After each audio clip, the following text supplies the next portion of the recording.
Hello everyone. I'm glad to see you on my channel. The story I'm going to tell you today is pure. It is true that all the bad things that happen in life happen for a reason. It is said that we can appreciate the good things, the things when they happen to us. I hope you enjoy this story. I wish you a pleasant viewing experience. Jennifer pressed the brake pedal smoothly. There was a sharp turn ahead of her, and right before the exit to the bridge, such a dangerous moment, she had to be careful.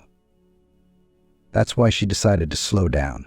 Jennifer was not a very experienced driver in Los Angeles and preferred not to take any unnecessary risks, all the more so in just a month she was going to be married, and her fiancé had given her a car.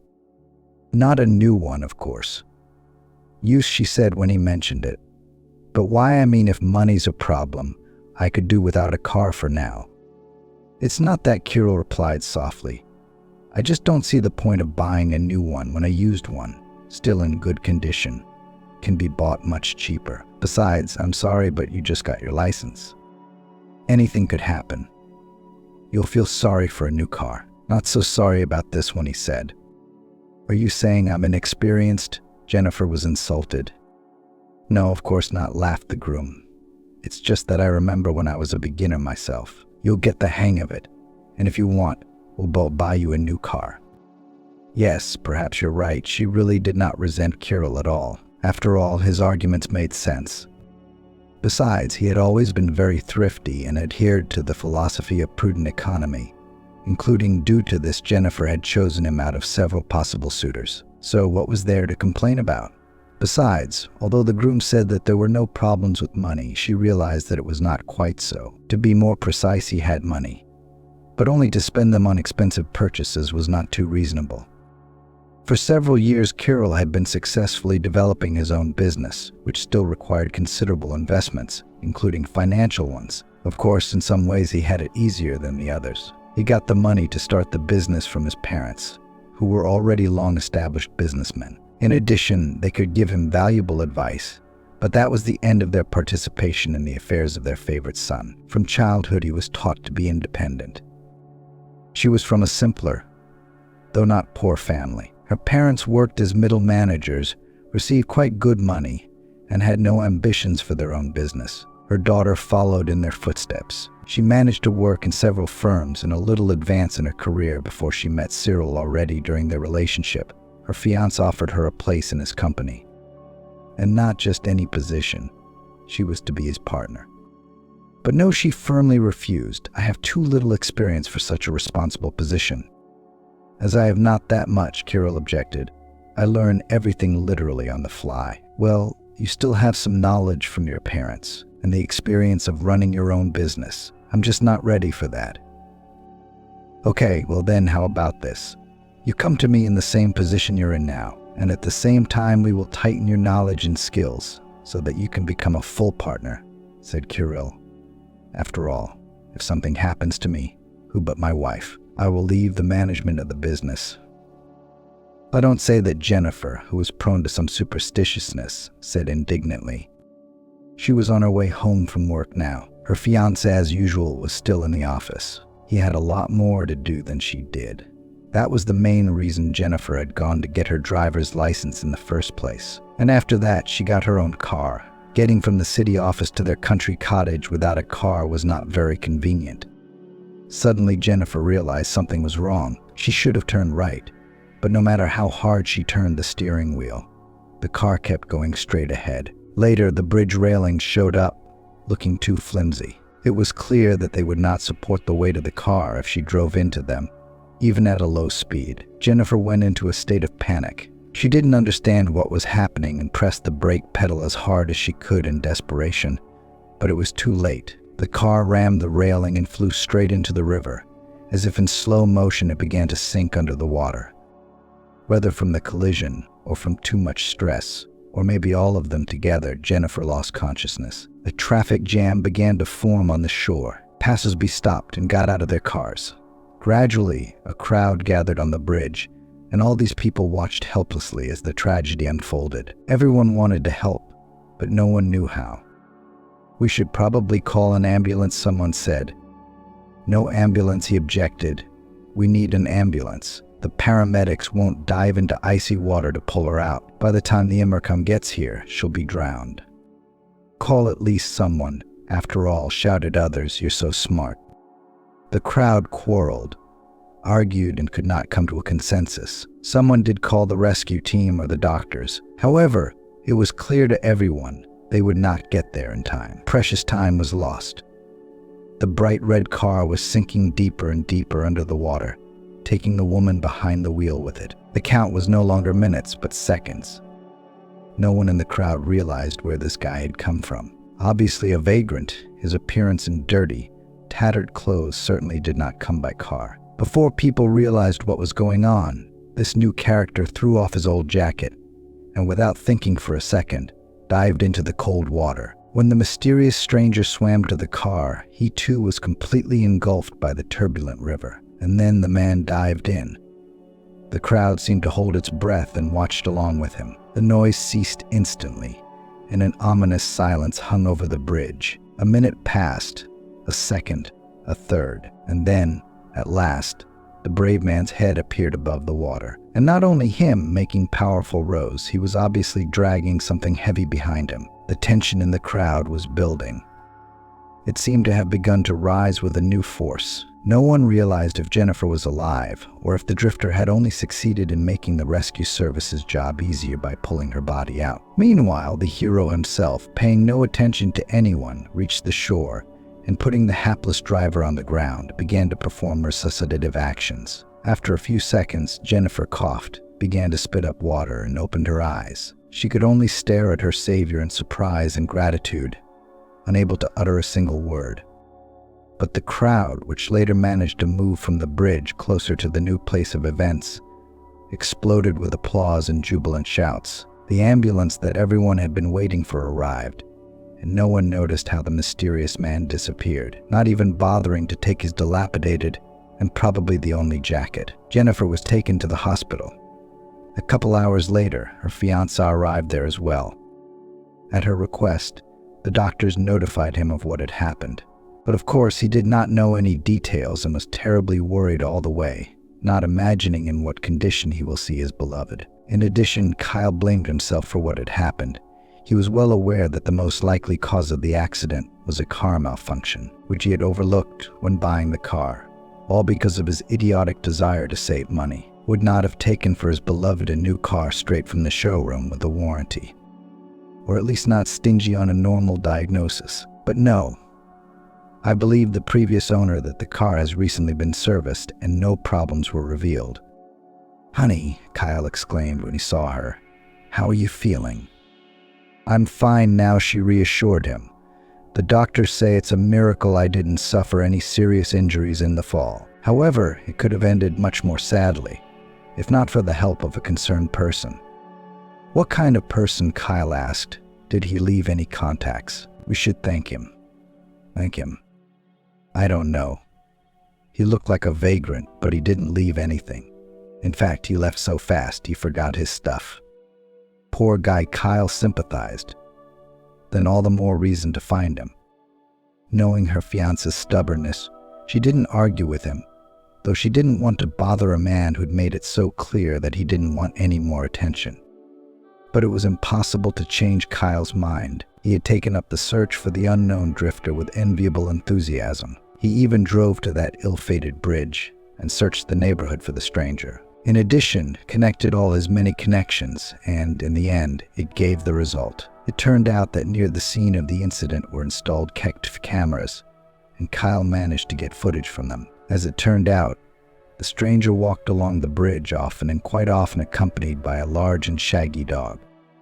On some of the shots was quite well seen the man's face. Moreover, he always came from the same direction. That seemed to be enough information for the restless Kyle, armed with several printouts of the camera footage. He went to the bridge again and tried to repeat the part of the tramp's route that he knew. And when he finally lost the trail, he turned to the people. Some passers-by on the street undoubtedly recognized the man with a large and, according to their assurances, very kind dog. However, no one could pinpoint where he lived. Kyle didn't give up. Again and again he came to the neighborhood and asked passers-by. Each time he had a small bag with him, As a thank you, he decided to buy the vagrant a new jacket. It seemed to him especially urgent, considering that winter was just around the corner. But no one had been able to point out to him the exact location of the tramp. Perhaps 3 weeks of fruitless searching would have cooled the ardor of any other man, but not Kyle. His failures only encouraged him to continue his search with more and more enthusiasm. After all, it wasn't long before his own wedding, and now, finally, his efforts were rewarded. Once again arriving at the place, he was surprised to see a big, black, shaggy dog. It was the same one he had seen on the videotapes many times before. Even though all the other dogs looked the same to him, this one he would recognize out of 1,000. Standing next to the animal was its owner, a young man about the same age as Kyle, only very thin, a walking skeleton. His clothes, just a light windbreaker over his shoulders, emphasized this feeling. It wasn't May or August.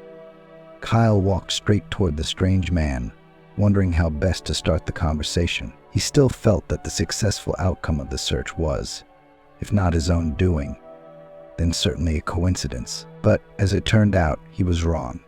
The stranger spoke first, and not in a very friendly manner. "I take it you've been looking for him here for weeks, showing pictures to people and asking about me?"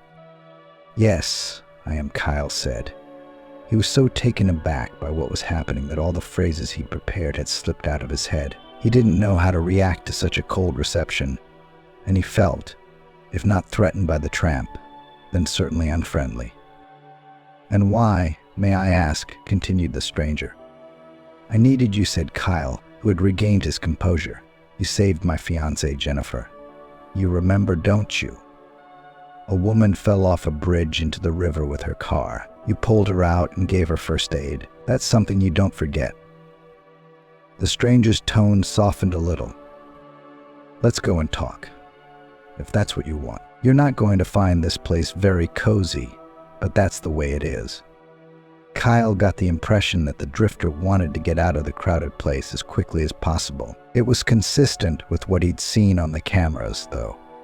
The man avoided large crowds and walked his dog mostly when there wasn't a soul on the streets. While the businessman was pondering what such secrecy could mean, the man and his dog led him through some dark back alleys.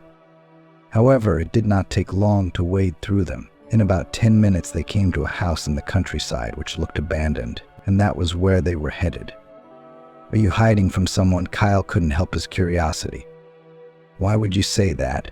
His companion's response was a little harsh. "No, I'm just..." Kyle hesitated, then changed the subject. "What's your name?" "Andre." "I'm Kyle, nice to meet you. I brought you something. No offense, but you left your jacket on the bridge. I thought you weren't too rich to throw things away." He handed Andre a package with his gift. He did not refuse, accepted it calmly, only dryly throwing. "Thank you." They were silent for a while. Kyle looked at the house, as empty and abandoned on the inside as it was on the outside. The only indication that someone lived there was a pile of rags, and in the corner, the dog that the makeshift bed seemed to be for had piled up on top of it. "Listen, you can't live like this," Kyle mumbled, dumbfounded. "I know it wasn't a good life. You must have some serious problems. Let me help you." Andrew shook his head in the negative. The conversation had obviously reached an impasse. One of them was clearly unwilling to make contact. The other had no idea what to do about it. There was an awkward silence, interrupted only by the strange sounds coming from the dog. He was doing something in his corner, not paying attention to people. "At least come to the wedding," Kyle tried again. "It's in a few days. But don't worry about clothes or anything. I'll buy and pay for everything. Just come. I think Jennifer will be pleased." "Yeah, well, who am I going to leave the dog with?" Andrew muttered. "Well, if it's really a problem, there are ways to solve it. You know, the hotel lounge. I've heard that a private person can temporarily take the animal in. But honestly, I don't think it's a problem for him to be alone for a few hours. After all, he wasn't with you when you rescued Jennifer." The conversation went on like this for quite some time. Andrew made up the most ridiculous excuses not to go to the wedding. Kyle, in turn, was getting into the same state of excitement that kept him from stopping his search for the mysterious stranger. After a while, he was ready to argue into the night, just to convince his opponent. And the latter, apparently realizing this, finally gave up. "But all right," he said. "I'll be there, but not for long." Kyle feared he was just saying that to get him off his back, and when the day came, Andrew would simply not show up at the restaurant, return all the things he'd bought, apologize, and say he couldn't make it. The dog got sick or something ridiculous like that. He was so unsure of the guest's presence that he didn't even bother to inform Jennifer. Figured if he showed up, it would be a nice surprise. Otherwise, the bride would have no reason to be upset on her wedding day, unless she was given hope of something pleasant. Nevertheless, Andrew did show up. He kept modestly away from the general fun, did not talk to anyone, and answered all questions briefly in one-word answers. But he did show up. Apparently, he was such a man that he couldn't break his word. At that moment, Kyle had even more respect for the strange drifter, and everything seemed to be going well. Except that he noticed that the bride, who had been cheerful and contented with her life since morning, had fallen into either despondency or some kind of reverie. No, of course she was smiling, chatting amiably with the guests and all that. But Kyle knew his beloved too well to know something wasn't going nicely. "Is everything okay with you?" he asked quietly, as soon as he had a chance to talk without being heard. "Why did you bring Andrew here?" she asked bluntly. Kyle hesitated. He'd probably expected any answer he could get, but not this one. "I thought you'd be happy to see him," he replied dazedly. "I am so glad, of course I am. But you see what's the matter. He's not happy to be here at all." "I don't know why." "No, I think I do. He's just a vagrant with no home of his own. Everyone here is rich, successful. How do you think he feels about that? He's been ripped out of his normal world, plunged into all this luxury to entertain the fiancée of a rich businessman, and then shoved back into his miserable life." "I don't think that's the point," Kyle argued seriously. "In fact, I offered him all kinds of help, and he wouldn't work for me. He wouldn't take the money, as if this miserable life suited him just fine. But you're right about one thing. He obviously didn't want to come here, and maybe I shouldn't have talked him into it so much." "I don't know why I was so insistent," Jennifer laughed. But she didn't have time to continue her thought. The toastmaster had been entertaining the guests with some background and, by and large, without attracting the attention of the guests, suddenly decided that it wouldn't go on like that. Some silly contests and other entertainments requiring the obligatory participation of the public began. "And you, young man, why are you standing idle?" he asked suddenly, obviously addressing Andrew. He was ready to leave and decided that his conscience was clear. He had kept his promise, and now he could go home quietly, without too many farewells. But now everyone's attention was drawn to him, and it was no longer possible to do so. Meanwhile, the toastmaster continued. "And by the way, it has come to my attention that it was thanks to this young man that this wedding took place at all." Yes, that's right.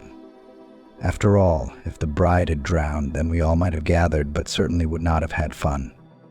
"Did you dig something up?" Jennifer flared up, turning to her new husband. "Are you trying to save money again?" "No, actually, it was an embarrassment," Kyle replied.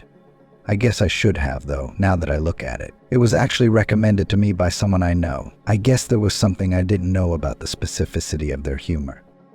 "But what about you, young man?" Meanwhile, the toastmaster continued. "Do not be shy, go. Congratulate the happy family that is being created right in front of our eyes."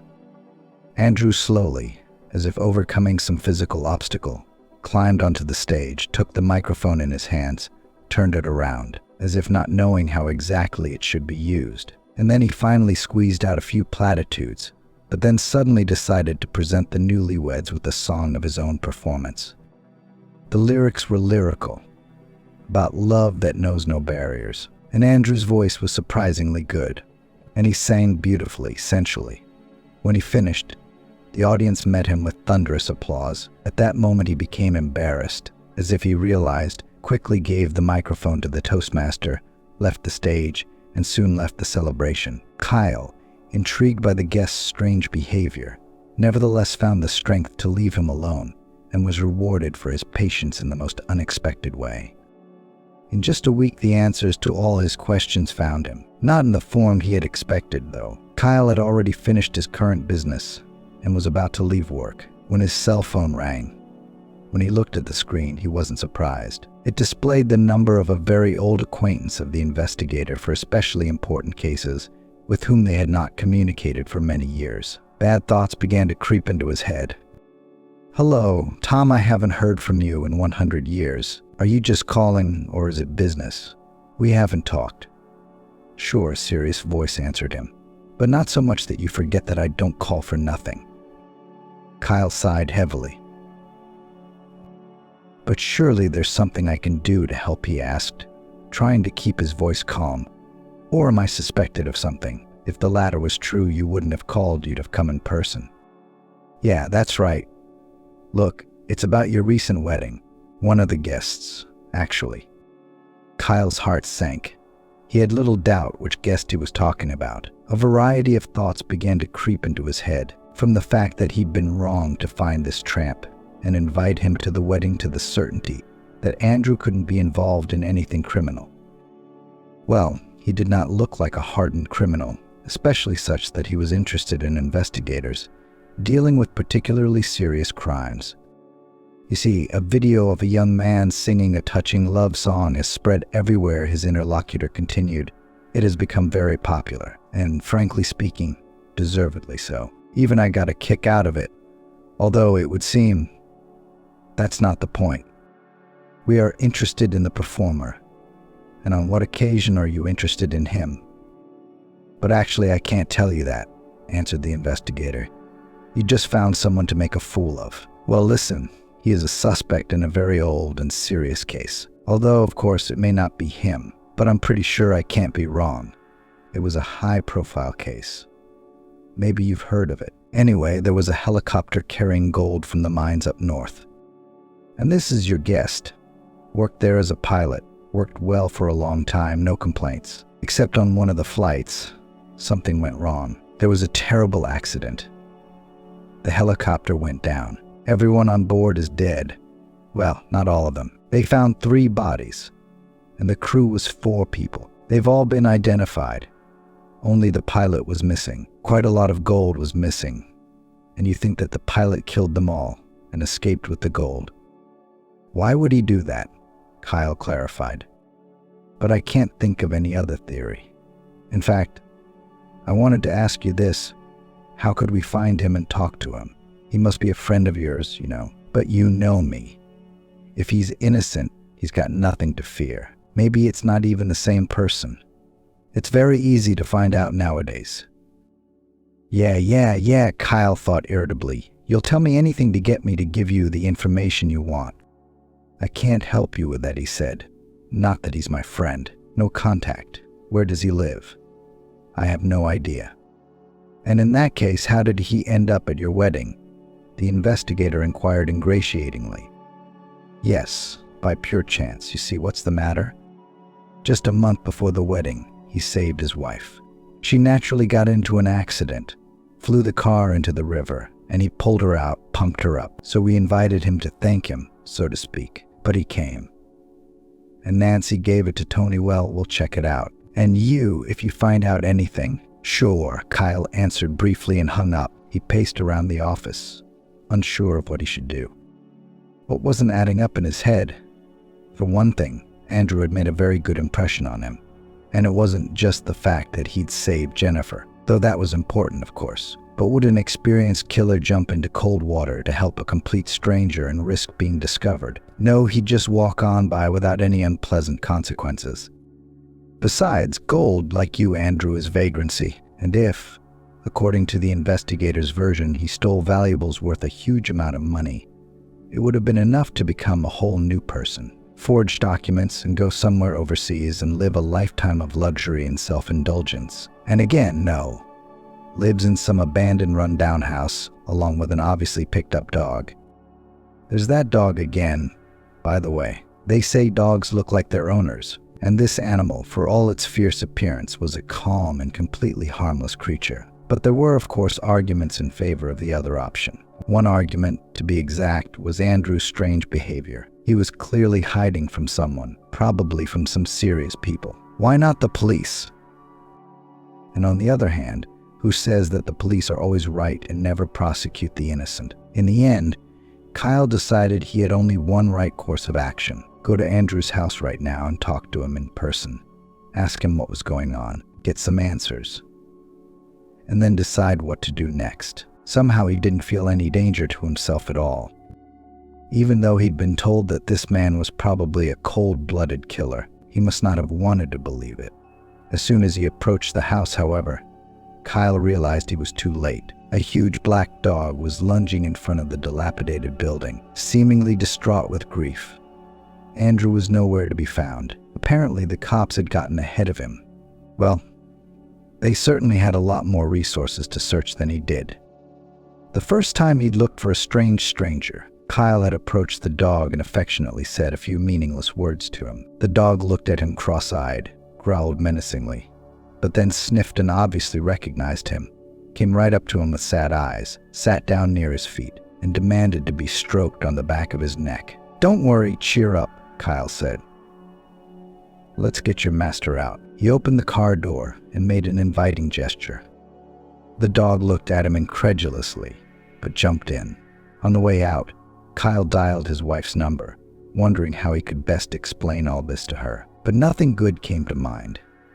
Indeed, Kyle was a half hour behind schedule. By the time he got the call from an old acquaintance, the police already knew the approximate area in which to search for the suspect. Combing through it and finding the abandoned house wasn't too difficult for them. Andrew had gone with them without resistance, asking only to be allowed to find someone to watch the dog, but even that was denied. At the police station, they immediately led him to a stern-looking interrogation. The investigator was clearly set against him. Andrew knew this type of person well. He had no goal of getting to the truth. He already had a picture in his head of what had happened, and if some facts contradict it, so much the worse for the facts. "Peter's Andrew Valerievich?" the investigator asked him sternly. "Yes, that's me," reluctantly admitted the suspect. What's the point of denying it? Saying that he just looks alike? He was confused with someone, does not know anything. Maybe 20 or 30 years ago it would have worked, but not now. DNA will quickly prove that he's the pilot who went missing after the helicopter crash, and it's only going to get worse. "Andrew Valerievich, do you understand why we asked you here?" "But I wouldn't use the word," invited Andrew said caustically, "but yes, I understand the reason for your interest in my person. Do you think I'm responsible for the death of 3 people crashed in the helicopter and the loss of a large amount of gold?" "Yes, well, you see, it's not difficult at all." The investigator suddenly smiled, already presenting another star on his epaulets. "It's good that you cooperate with the investigation. It will count for something."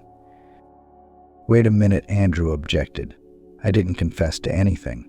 I just stated the charges you could have brought against me, at your request, by the way. But I didn't say I actually did it." "That's interesting," said the investigator. "Then how do you explain what happened?" "Well, quite simply," Andrew replied.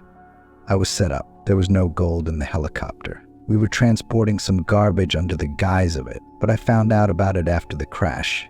The bags burst open, and I saw what was really in them. The helicopter was damaged just before it went down. Apparently, they must have counted on someone being alive to take the fall, or some escaped convicts if they all died. It's the North, rough country, lots of criminals." "It sounds very plausible," said the investigator, not hiding his skepticism. "But if you are not guilty of anything, why have you been hiding all this time? Why not come to the police at once and tell everything as it was?" "Well, I must say, the crash didn't go without a trace for me," Andrew answered. "I was injured a lot, lost my memory. Some locals found me, took me to the hospital. I lay there for a couple of months. I came out of there with no money, no ID. Who was I from? I couldn't remember anything, and I didn't know who needed me. So it turned out I was left with only one way out. I wandered around for a long time, changed cities. Then a dog came to me. That's when I started to remember. I don't know what that has to do with it. Maybe it doesn't. But the point is, it's been 2 years since my memory finally came back. Where would I go? Who'd believe me? I didn't want to go to jail, and I'd gotten used to the vagabond life, and I would have lived normally, not bothering anyone, if it wasn't for the wedding. That damned wedding. Of course, the investigator did not believe Andrew, and he went to the detention center to await trial, the outcome of which no one doubted. He even seemed to accept his fate, and was more concerned about the dog. But when the capture service arrived at his old house to take the dog to the shelter, they found no one, who had just finished his questioning and was about to call his old acquaintance Kyle again, but he was beaten to it. He turned on his cell phone, which he always turned off while working, and it was ringing off the hook with messages about the persistent attempts to reach him, followed by another call. Hello again, the investigator stretched into the receiver. Why are you worried about your fool? About whose place of residence you know nothing. This is a deliberate misleading of the investigation. What were you thinking? The cameras already show everything perfectly, he continued. And how did you look for him? And how did you meet him? Look, Tony, I don't believe Andrew could have killed anyone, Kyle said bluntly. You don't have to believe that. The facts are there. There's no conclusive evidence that he's innocent. The version he gave me is ridiculous. Do you have any proof of his guilt? Kyle asked. Well, think about it. Would a killer risk his life to save a stranger? People change, the investigator said philosophically, but that doesn't absolve them of responsibility for past crimes. Well, and the gold, he must have a lot of money. If he really committed a theft, what do you suspect him of? Why is he living like a bum in some abandoned shack? Who knows? Maybe he stole it, but he doesn't know where to sell it, or what to do with it. He didn't know. He's basically just a working man, didn't work with jewelry. That much money can make a man go crazy. It happens. And he got nothing out of it in the end. So much trouble, Kyle interrupted him. I'll give you some advice, though. Instead of trying to talk me down, talk to your friend. Kill him. Tell him that cooperating with the investigation is the best option for him. Tell him to tell it like it is. He'll repent. Show him where he hid the gold. I'm sure he's got it somewhere. He'll get credit for it. He'll get the minimum, and then he'll be out on parole for good behavior. That's the best option. What can I get you? I'll think about it, Kyle said dryly. He hung up the phone without saying goodbye. His insides were churning with rage. Now he was absolutely certain that poor Andrew had done nothing wrong. He was just in the wrong place at the wrong time. But it was that punishable. What proof do they have that he did it? Isn't there a presumption of innocence? He didn't take the wise advice, of course. Instead, he talked to some acquaintances and hired the best lawyer for Andrew. Of course, it had cost a lot of money. Nevertheless, he felt responsible for the unfortunate drifter. After all, it was Kyle's fault that he had come to his wedding, where he was eventually discovered. The lawyer turned out to be smart and well-versed in his work. At the trial, he convincingly argued that there was no reason to consider one version worse than the other. There was no evidence, witnesses, recordings from surveillance cameras in those places where the crime occurred. In addition, the version that the prosecution provided also had many unresolved problems. For example, how Andrew would have transported such a large amount of gold alone and hidden it. He wouldn't have had time to do it, given how quickly the scene of the tragedy arrived. Plus, the suspect went, and the fact that before the incident he was on a good account with his superiors. Responsible, hardworking, reliable. Albeit with some difficulty, Andrew was exonerated. He walked out of the courtroom a free man with no problems with the law, except he still had no home, no job, and no assets. How was he supposed to start this new life of his? He had no idea. We should find one for starters, he said aloud, but more to himself than to anyone around him. Don't, Kyle snapped back. I took it from us the minute they took you away. I thought I'd have no trouble. Turned out to be a good animal. Obedient, doesn't run around the house, doesn't shit. You bet, Andrew smiled. I didn't just pick him up. I raised him the best I could, and it worked out great. I'll tell you. But think about it.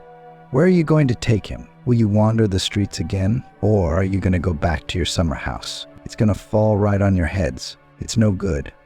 But what else is left? Tell you what, come work for me. I can't pay much yet, but I'll make enough to live on. Plus, I'll rent you an apartment as an employee. That's good practice. We'll find one where they'll let your dog in. It's kind of embarrassing.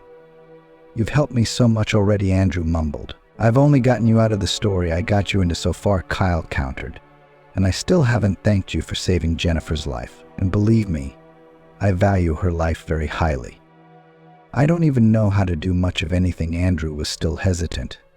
Unless I can fly a helicopter. And that's probably not very good anymore. Skills are lost as machines improve. You'd have to retrain all the time. And I don't think you need a pilot. Well, I don't need a pilot, but a driver, why not? I'm not in a position to turn the steering wheel myself. Can you drive a car? I do. I just need to renew my license, but that's no problem. And that was the deal. Andrew and the dog, as Kyle had promised, moved into a spacious apartment not far from the office. The salary, according to the newly minted driver, was even higher than he deserved. In short, life began to get better. He hardly even remembered what he had left behind. There was only one thing that made him sad. Once upon a time long ago, he had a fiancée. Where is she now? With whom? He didn't know. She'd probably given up on him as soon as he'd been blamed for the helicopter crash. He didn't blame her, but he was in no hurry to reconnect. Why? She's probably got her own life, and his feelings for her had long since faded. However, memories more and more often led Andrew to think that he lacked a woman's warmth. By duty, he drove Kyle everywhere, but primarily to various business negotiations. Usually he waited for his boss in the car, but sometimes he was offered a seat somewhere near the reception desk. As a rule, he politely declined. He felt a bit awkward in posh interiors of expensive offices or fashionable restaurants, but once he decided to agree. The thing is that to the invitation. It was this woman who captivated Andrew that day, when he didn't even have time for breakfast. He was engaged in some mundane and completely unnecessary conversation with his secretary, when a woman, the future business partner of his boss, came out of the meeting room on her own business. By the corner of his eye, he managed to notice the third participant of these negotiations and froze at half a word. Of course, time had done its work, but he could not fail to recognize these people, especially the woman. The very woman with whom he had spent so many days and nights, and whose face he knew better than his own. After all, she had been his fiancée then, in his past life. But her companion in that life was his immediate superior, who had sent Andrew on that ill-fated flight. How vividly Andrew remembered that he was not the one who was supposed to fly that day.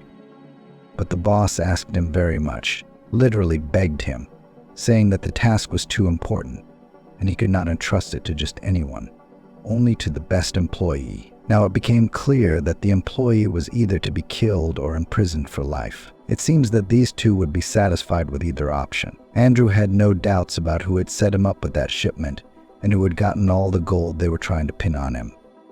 Besides, he had seen the couple trading and exchanging some jewelry when they came here to Los Angeles. In short, they were clearly in a romantic relationship. What he hadn't seen then was their faces. But now that he recognized them, everything fell into place. In front of him were the culprits of all his troubles. Andrew took exactly as long as it took Jennifer's ex-fiancée to complete the business she had left the office for. He had literally burst into the room after her, and without realizing what he was doing, he had attacked his former boss with his fists, shouting accusations and insults. It took a lot of effort for Kyle to pull his driver away from the potential partners. "Is this how you guys negotiate now?" the injured man inquired. "We certainly didn't agree on everything, but not to this extent." "I apologize for this terrible incident," Kyle Chief began. "You don't have to have any dealings with them," Andrew interrupted him. "They're crooks and murderers besides." "You'll have to believe me." "Calm down, son," Kyle said. As he left the office, he added reluctantly, "We'll deal with you later." Andrew obeyed. Back in the car, he tried to calm the trembling in his hands and wipe the tears from his eyes. The chief returned 10 minutes later and was, to say the least, not in the best of spirits. "The negotiations are blown," he almost shouted. "I had so counted on these people being very respectable. By the way, they were supposed to invest in my project. I hope I was able to persuade them to consider it after all. Still, nothing is guaranteed." Explain to me what's gotten into you." Nervous and stammering, occasionally breaking down into hysterical sobs, Andrew tried to tell me exactly what had happened. Kyle listened to him without interrupting, but, as it seemed to the driver, didn't really believe his words. "And you're absolutely sure it's definitely them?" he asked skeptically. "I've spent so many nights in the same bed with this woman. Pardon me. Wouldn't I recognize it? And the boss hasn't changed much." "Well, let's say," Kyle said slowly. "But are you sure they're the ones who set you up? Who else?" "It's all there on the surface." That's what an investigator I know used to say about a man who was later found completely innocent in a court of law. Does that ring a bell? "That's not the same thing," Andrew said. "I think it's the same thing." Kyle cut him off. "The same baseless accusations based on your own prejudices. We don't know what happened to that helicopter, period. Furthermore, I can certainly understand your feelings, but we also don't know if she really cheated on you, even though you're now convinced otherwise." "But no," Andrew began.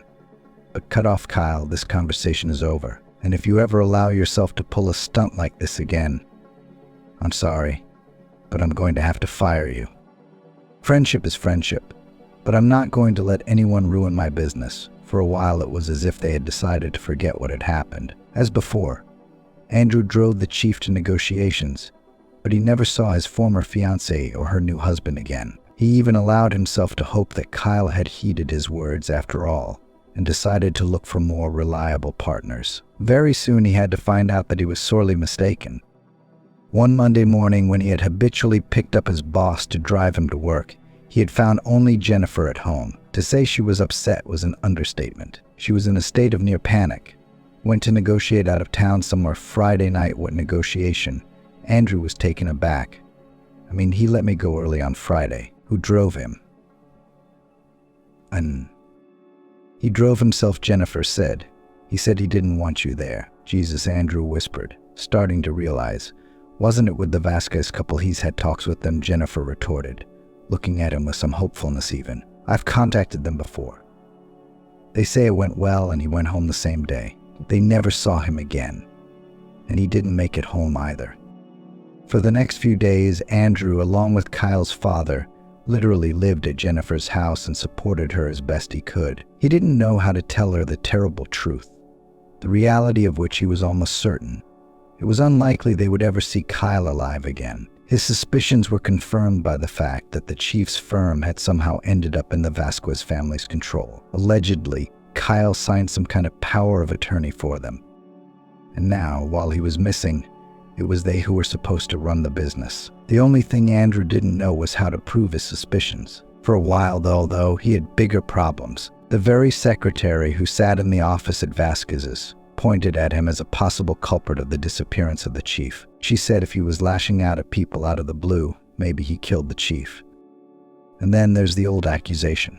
The court acquitted him, of course, but it left a residue. All the police wanted to do was close the case as quickly as possible. It was Jennifer's intercession that saved Andrew, and also the fact that he had a great relationship with his neighbors, which he kindly always helped in one way or another. Immediately, several people, having learned of his distress, agreed to testify. Many saw him walking with his dog on the evening of the ill-fated Friday. So even those charges against him had to be dropped. Nevertheless, Andrew had to spend a few days in the police station. When he came out, he was surprised to find that he could not pull himself together. Finally, he was able to tell her his version of events so they could figure out together what to do next. Jennifer believed him unconditionally, but had no idea how to prove it herself. Besides, as horrible as it might sound, she had bigger problems to deal with. She had to fight for their business somehow, so she wouldn't be left without a livelihood, especially since Jennifer wasn't just responsible for herself anymore. Shortly before Kyle's disappearance, the couple had learned that they were expecting a child. "I understand something about these things," of course she shared with Andrew, "but still not as well as I'd like. Most of the people who could help have only communicated with Kyle. He still has all the contacts. So maybe you and Victor should reach out," Andrew suggested to her. "You seem to have a good relationship with the firm." "They apparently don't, but they have experience and connections." "That's right," Jennifer slapped her forehead with the palm of her hand. "How did I not realize that right away?" Come on, you've got so much on your plate right now, so they divided up the duties. Jennifer, with the help of Kyle's parents, began suing Vasquez over the business. Andrew, on the other hand, went in search of his missing boss. He simply drove every road he could find in the area where the negotiations had taken place, interviewing people, reviewing camera footage that some of the concerned owners of roadside establishments agreed to show him. It took about a month to get on the trail. The camera lens of one of the cafes still got the car he was looking for. Now the directions of the search were clearer. Andrew searched literally every millimeter within a radius of several kilometers from this place, and finally he succeeded. He found a remote pond somewhere on the edge of the forest. The place was quite picturesque and would have attracted tourists if not for the location. It was too far not only from civilization, but even from remote villages and dacha settlements. Apparently, that's why the criminals chose this corner. Instead of crowds of vacationers on the surface of the water with sadly visible flooded car, Kyle, it wasn't the first time Andrew had dived into an icy body of water. Then again, he hadn't hesitated for a second before doing so. The car was empty, but miraculously the video recorder was intact. He waded ashore, clutching the precious find in his hands. Of course, it's not certain that the tape will serve as proof, but now there was at least some hope. In any case, a flooded car is something. At least now the police would have to move to find out what had happened to its owner. With these thoughts, Andrew called the police. While he waited for them to arrive, he decided to watch the tape recorder. It was hard to do, and the feelings after watching it were very ambiguous. On the one hand, Andrew now knew for sure that he had in his hands the perfect proof of Vasquez's guilt. It was the former chief sat behind the wheel of this car for the last time, while on the back seat was lying tied-up owner. What's more, it turns out Kyle's recorder was somehow very advanced. It recorded audio too. So basically the perps were having fun discussing all their machinations on tape. Fortunately, it cut off shortly before the car, apparently, together with its helpless owner, went into the pond. We should be happy. The criminals will finally be punished, except it's not going to bring Kyle back. And if he were less stubbornly self-righteous, he wouldn't be Kyle. This whole story would have turned out differently. With a heavy heart, Andrew gave the tape to the police and drove to Jennifer's house. Now that the police have all the evidence they can get, it's going to turn out that you were arrested, convicted, and sent to jail for a very long time, and not just for Kyle's death. In fact, in that tape they discussed their previous crime as well, as Andrew believed. He himself had continued to live with Jennifer, and afterward with her young son. The boy must have considered him as his father from the first days. After some time, the couple decided to get married. At first, just to avoid explaining to everyone how it happened that they lived together and raised a child, but are neither spouses, nor even just in love. But over time, their friendship, fueled by common troubles, began to grow into something more. When their son went to school, they were already beyond any doubt full-fledged spouses. All the troubles and sorrows were not that forgotten, but remained only a pale shadow in the distant past. Now both of them were absolutely happy, and their family had their own traditions. For example, every Sunday they went to the park together with their son and an elderly but still vigorous dog. On one of these walks, they noticed a beggar throwing a begging bowl. Before they could think of anything, two things happened at once. First, the son, who grew up a kind and sympathetic guy, came up to the poor man to give him his bun. Secondly, the dog, noticing the vagrant, did not ignore him like all strangers. No, he came wagging his tail and tried to lick his face. That's when Andrew managed to get a proper look at him. "Kyle," he exclaimed, amazed.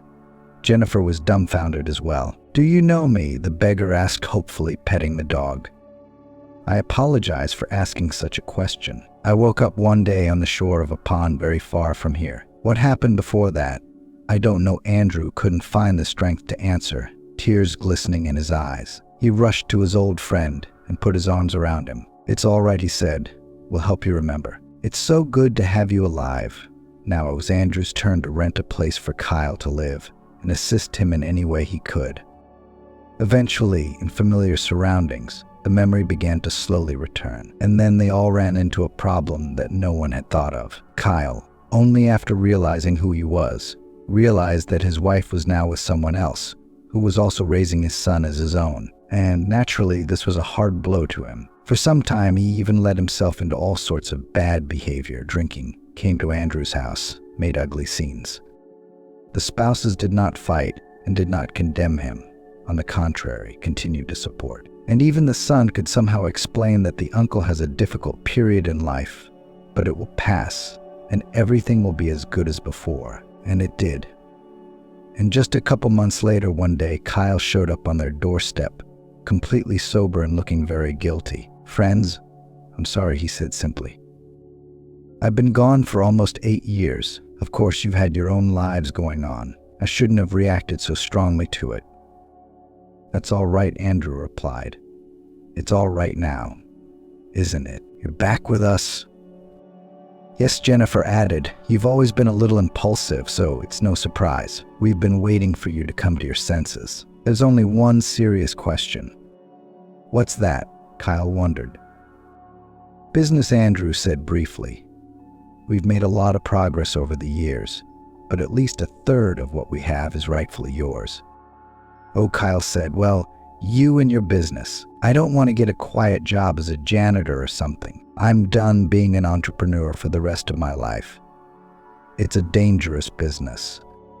In the end, they agreed that the couple would send Kyle a certain amount of money every month and thus return to him as part of the business. That suited everyone. Kyle himself, tired of the hustle and bustle of city life, decided to go to the village. He found a suitable village, and surprisingly, there was even a house for sale. However, when he arrived to inspect it, the look of the structure seemed to him very depressing. A woman sitting in a wheelchair watched for a long time, and then she drove up and started a conversation. "I don't be too sure about this house," she said. "It looks so bad on the outside, and believe me, it's even worse on the inside. You can't tell how bad it is, and that's why they're selling it so cheap." "It's a shame," Kyle said. "I liked your village. I wanted to live here. I don't see any other houses for sale." "You know what?" Jennifer said. "The morning's the wiser. But where would you go at night now? Stay here. We'll figure out what to do in the morning." They got to talking to this woman, whose name was Jennifer too. She used to be a milkmaid. Yeah, she got hurt once by an out-of-control bull. Since then, she'd been living on her own with the help of kind neighbors. But of course, her house was in a bit of a state of disrepair. At first, Kyle helped out with little things. Then he decided to stay and did a full-scale renovation. Then he broke up the vegetable garden, and eventually he found the right doctors and paid for Jennifer's expensive surgery to repair her lower spine. Then another 6 months of hard rehabilitation, during which he was always there for her. And finally, she was able to take her first step. The farm, meanwhile, was growing. Kyle bought the little house with the lot and attached it to Jennifer's house. He started to set up the farm, started some livestock, even hired employees. In short, he went back into business, but in a different business. And a couple of years later, there was a noisy village wedding, to which, of course, invited Andrew and Jennifer and their children, and even the dog. And the bride was already dancing with the groom, even better than many young and healthy people.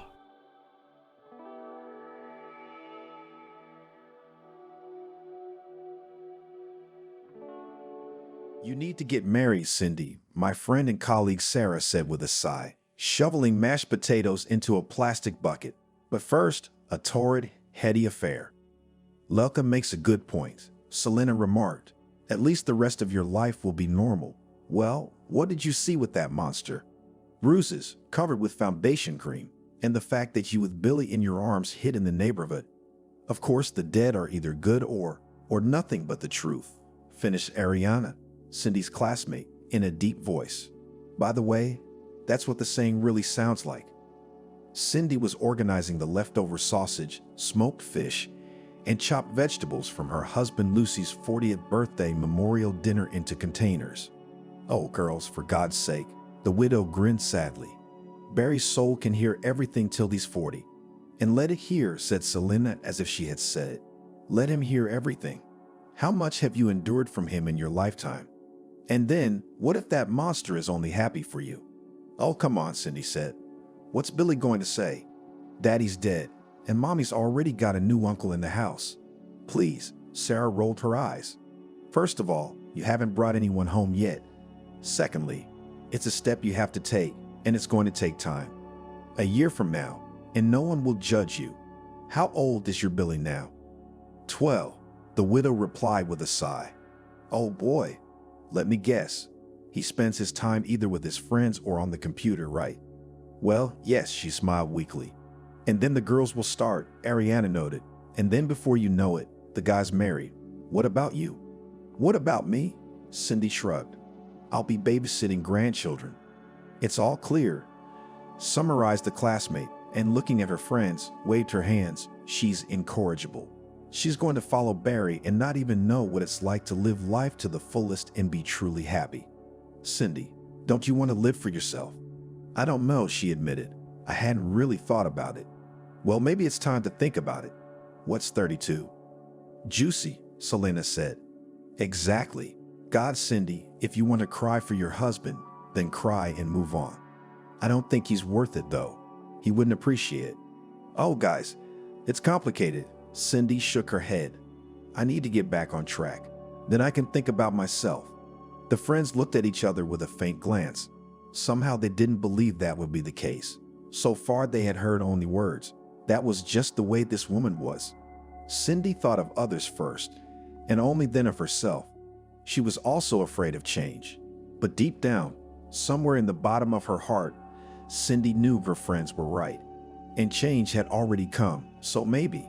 Selena said when all the food and drinks had been put away, and you lie down and rest, you're exhausted. Yes, I will, nodded Cindy. Thanks, girls. After she had seen her friends off, she lay down on the bed, but she didn't feel like sleeping. Cindy sank into her memories. Barry and Cindy had started dating when she was a freshman in medical school. There probably wasn't a student in the entire college who hadn't noticed the beautiful blue-eyed brunette with the chiseled figure. And classmate Anthony was in love with her. But one of the first college beauties made a choice outside the institution, and he, to put it mildly, puzzled everyone who knew her.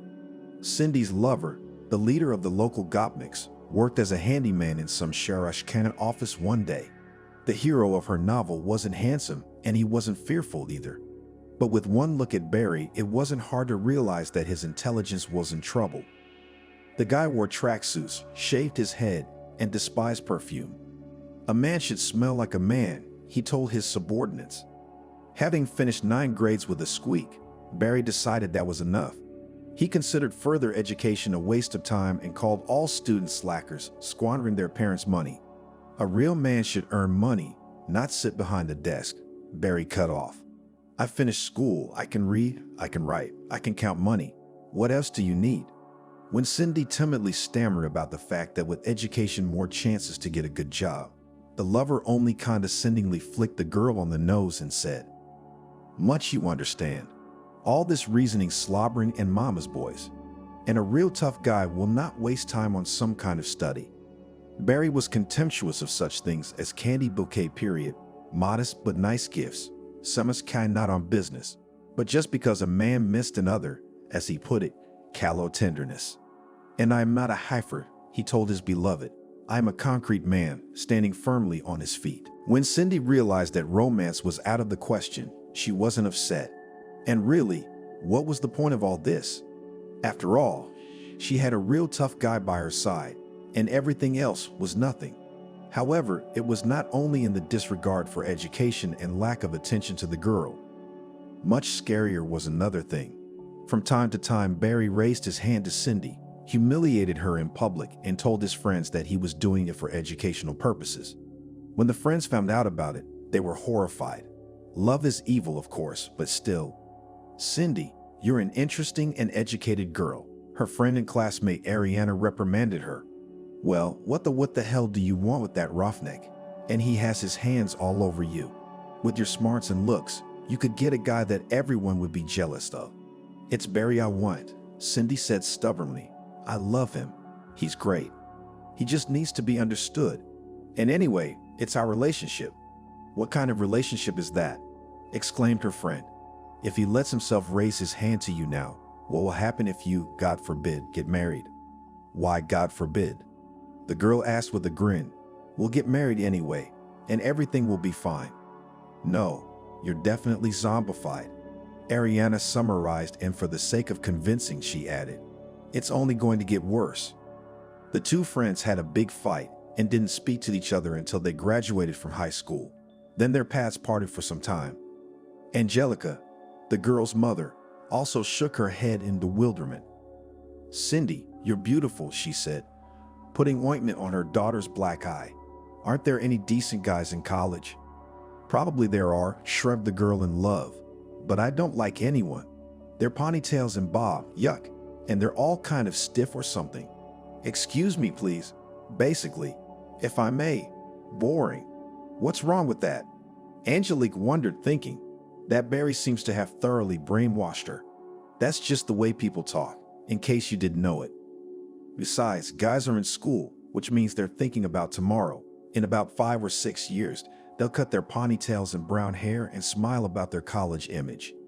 And they'll be dressing up their wives like dolls and taking them on vacations. We'll be fine too, Cindy argued. Yeah, Mother snorted. And what, I wondered, good things were in store for you. Domestic violence and poverty, and mind you, they don't change. Unless you're 60, when you won't have the strength to swing your fists. But Cindy wasn't convinced by any reasonable arguments, especially since she had an ally in Barry's mother. A few years ago, Betty had married and bore her young husband a son and a daughter. The grown son immediately became an extra in the apartment, and the happy wife and mother tried her best. Betty had 2 older children, daughter Veronica and son Arnold. Both of them already had families of their own. Now it was up to Barry. He's a good kid, just a hothead, Betty advertised of her troublemaking offspring. Barry just needs a woman to steer him in the right direction, and he'll be different in no time. Tame and domestic.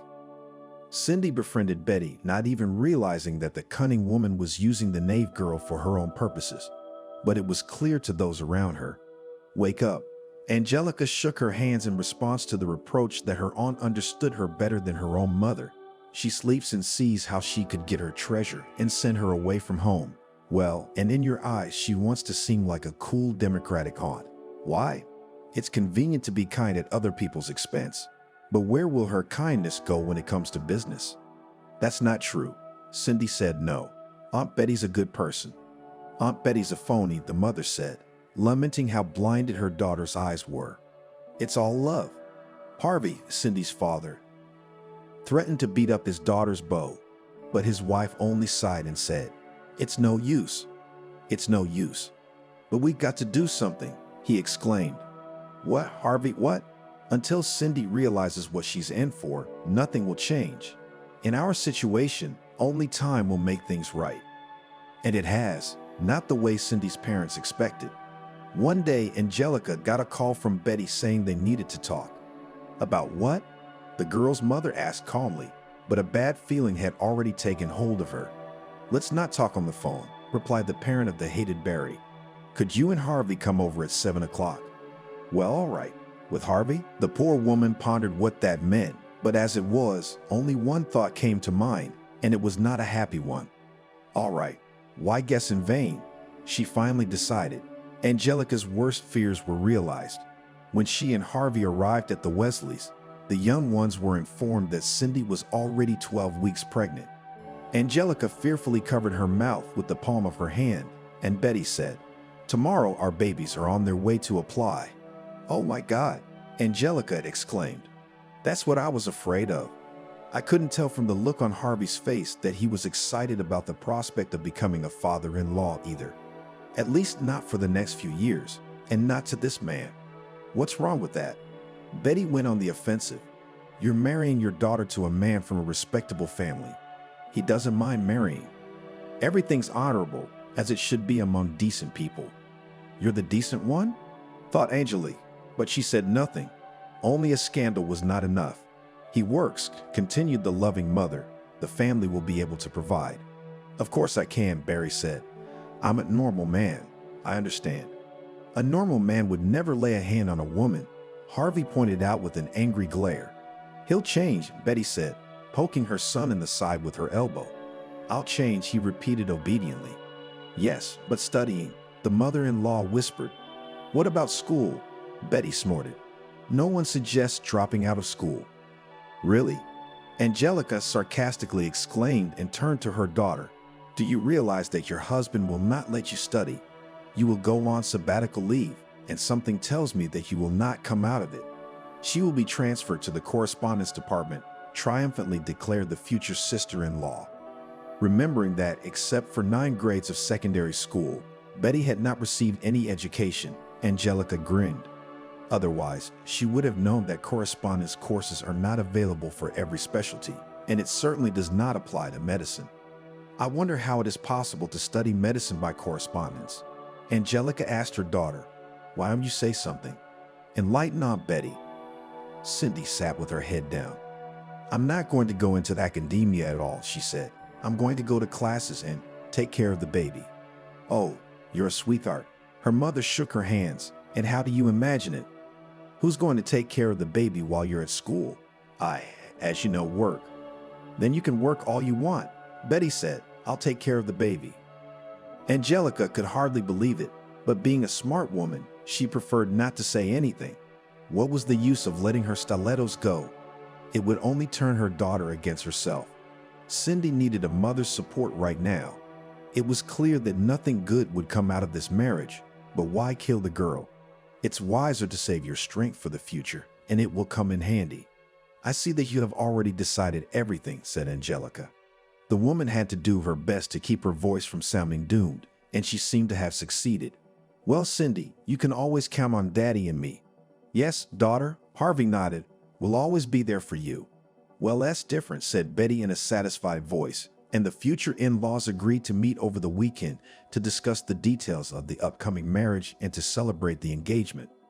And Mom was right, wasn't she? And so was everyone else.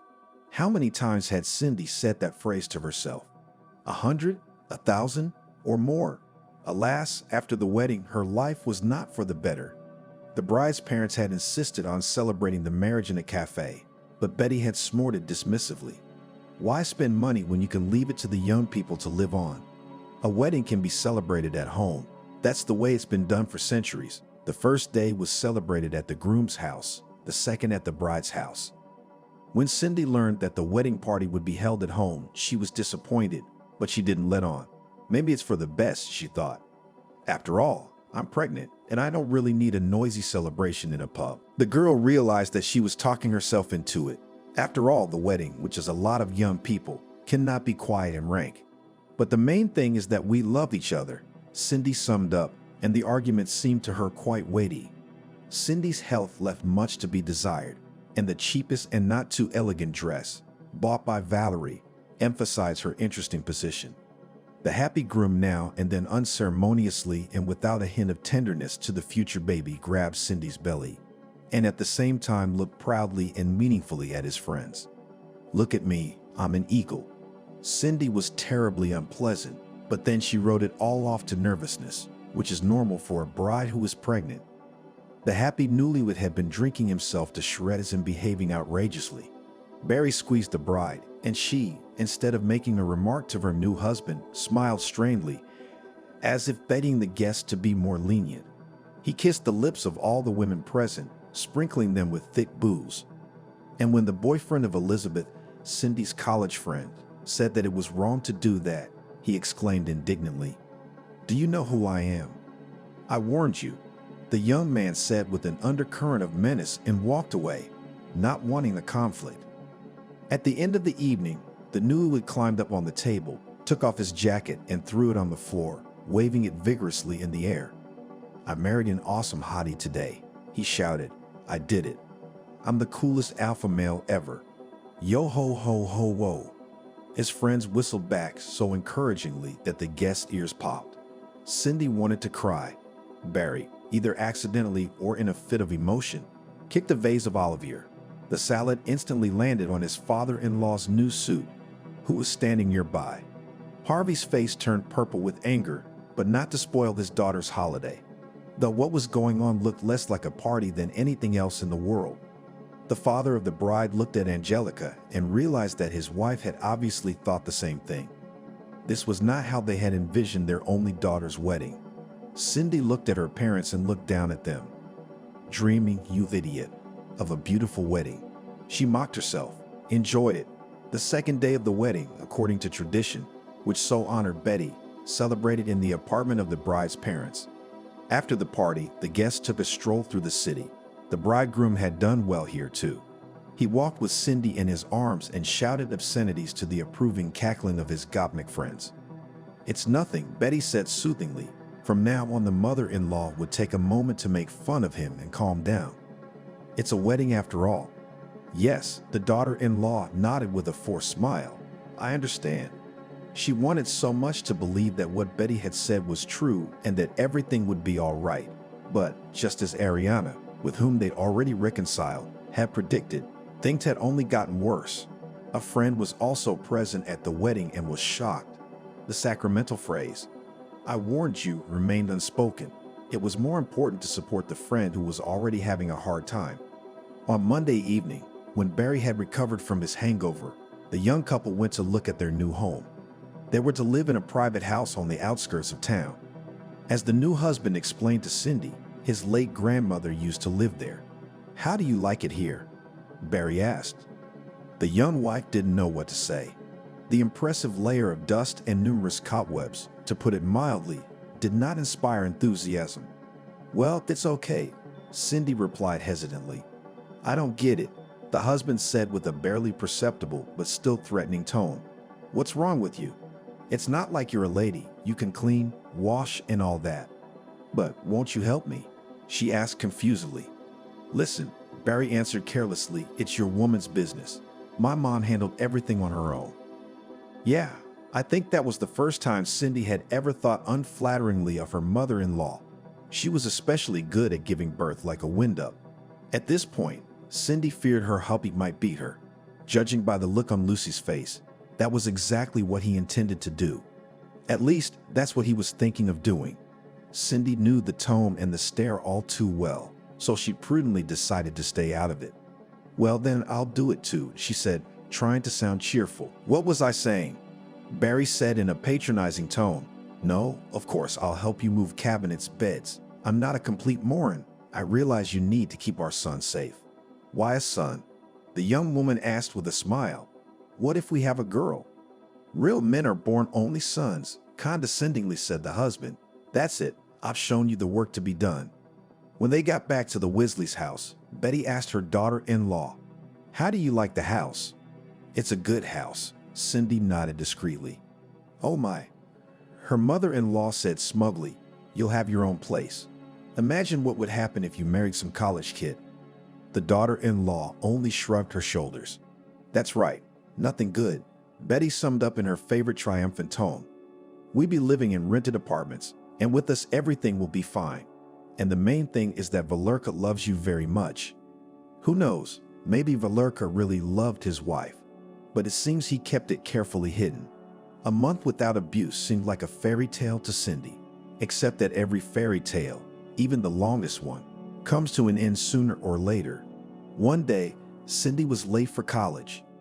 She was studying for the winter session and had to spend a lot of time in the library.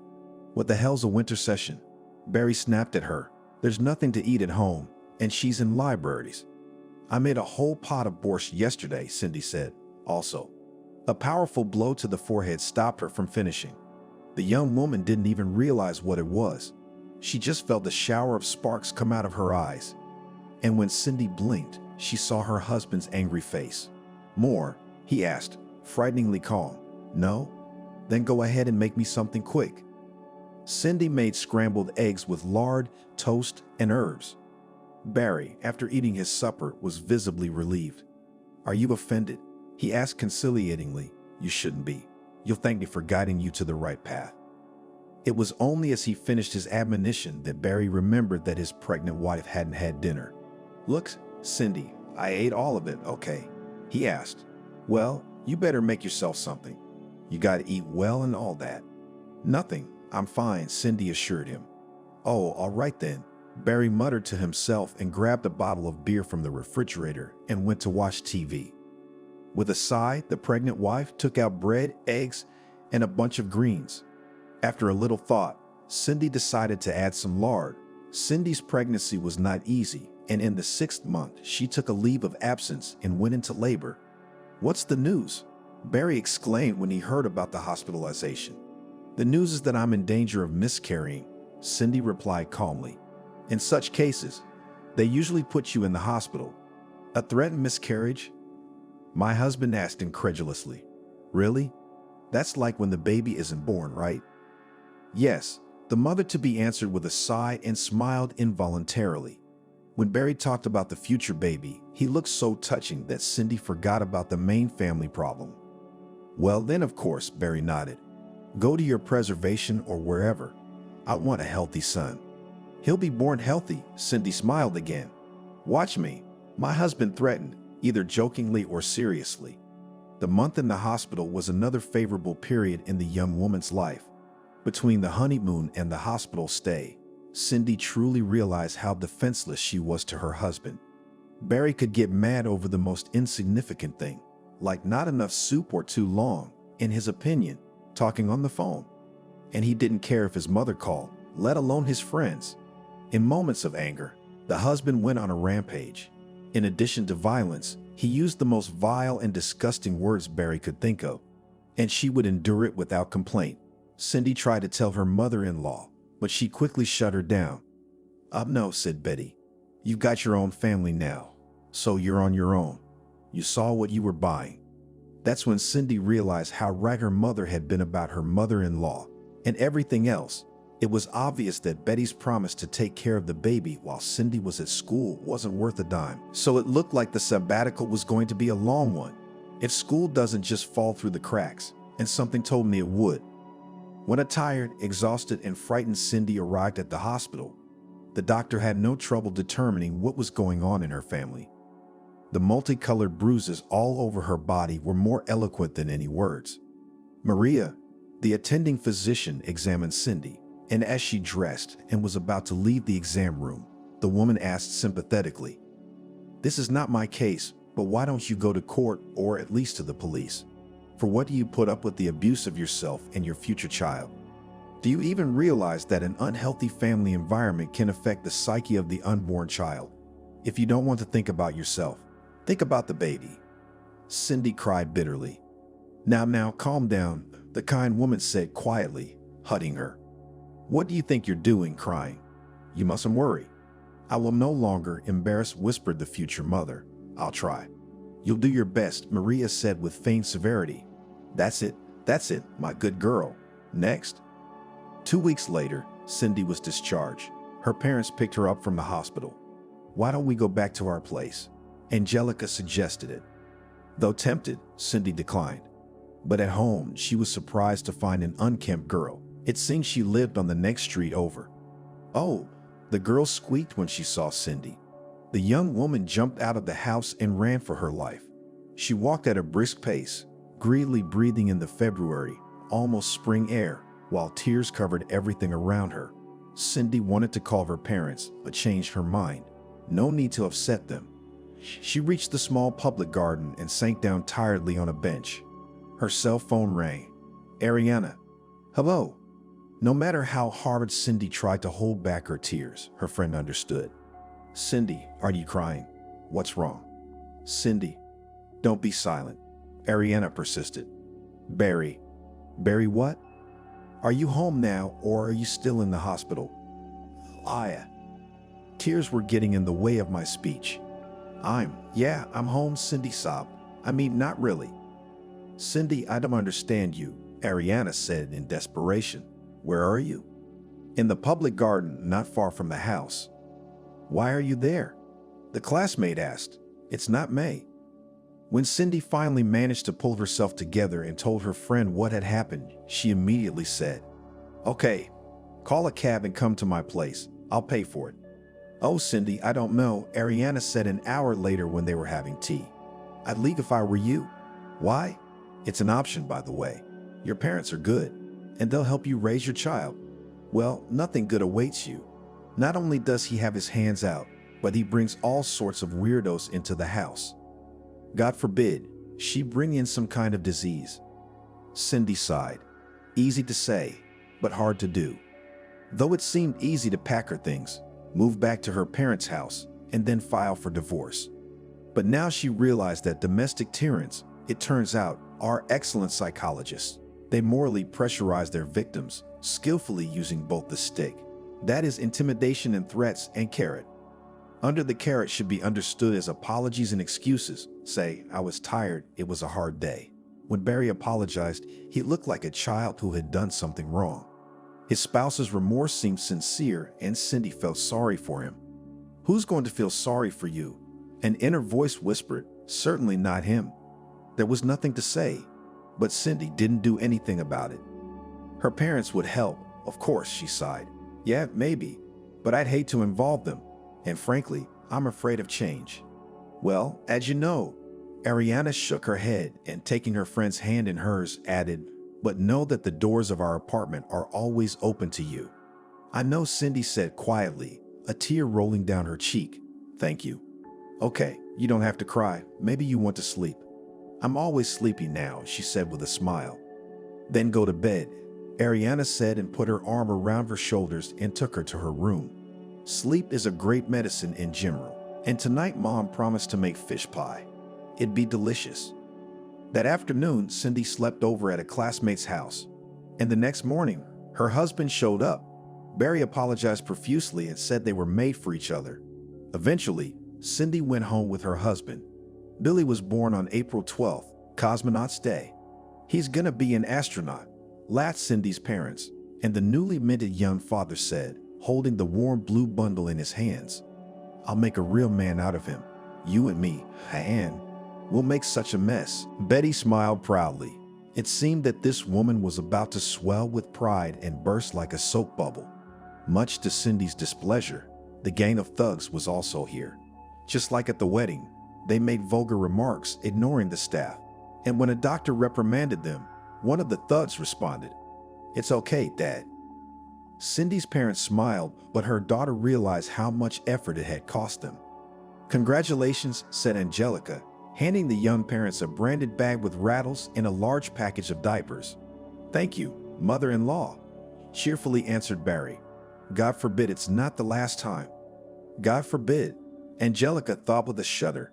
There's only one to raise, with a father like that. Further family life of the couple Guryanov developed according to the scenario, which Angelica feared. No, for the first month everything was fine. Barry found a part-time job, and all the money he earned gave his wife, leaving himself a trifle for lunch. He didn't drink, and after work he'd rush home and coo over Billy. Kid, Barry said fondly, man. The young mother's heart sank with emotion, and in her soul a time-its sprout of Cindy for happiness was budding. In a month's time the spouse was the same. He began again to raise his hand against his wife. The most frequent cause for abuse was the baby's crying. Shut him up, Barry said irritably. Cindy would soothe, and if he wouldn't shut up, her husband would tastefully proceed. What kind of mother are you if you can't quiet the baby, he said. Studying, as Cindy's mother and then Cindy herself had expected, was a dead end. 2 years had passed and it was time to take a sabbatical. Barry strongly resisted. A woman's place is at home with a baby and a stove. He cut him off. But I have to finish my studies, Cindy pointed out, and Billy could go to daycare. But there was no room at the daycare center, and the first in line were children 3 and older. Angelica needed to finish her seniority. No, well, if necessary, I'll think of something, said the mother. No, Mom, you don't have to, Cindy said. No. I'm the one who made this mess. I'm the one who's got to think. Well, what about your mother-in-law? Dad asked. I remember her beating her chest, saying she'd babysit the baby. And the mother-in-law is deflated, the young woman said with a wry grin. Eventually, Cindy was expelled for not starting classes. The young mother was worried, but her husband reassured her. In his own way, of course.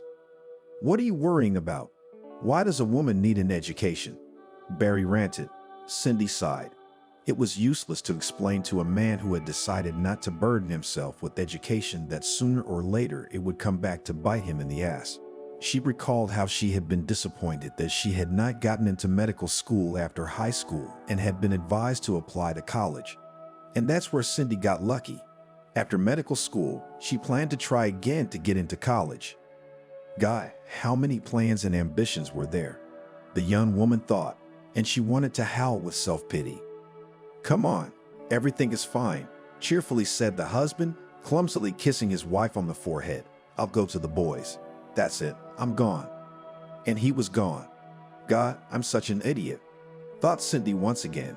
It looked like the dream of becoming a doctor would have to be buried under the rubble of routine and happiness. And was there ever any happiness? A year later, Billy went to kindergarten, and Harvey and Angelica suggested that their daughter enroll in a paid secretarial course. After a short consideration, Cindy agreed.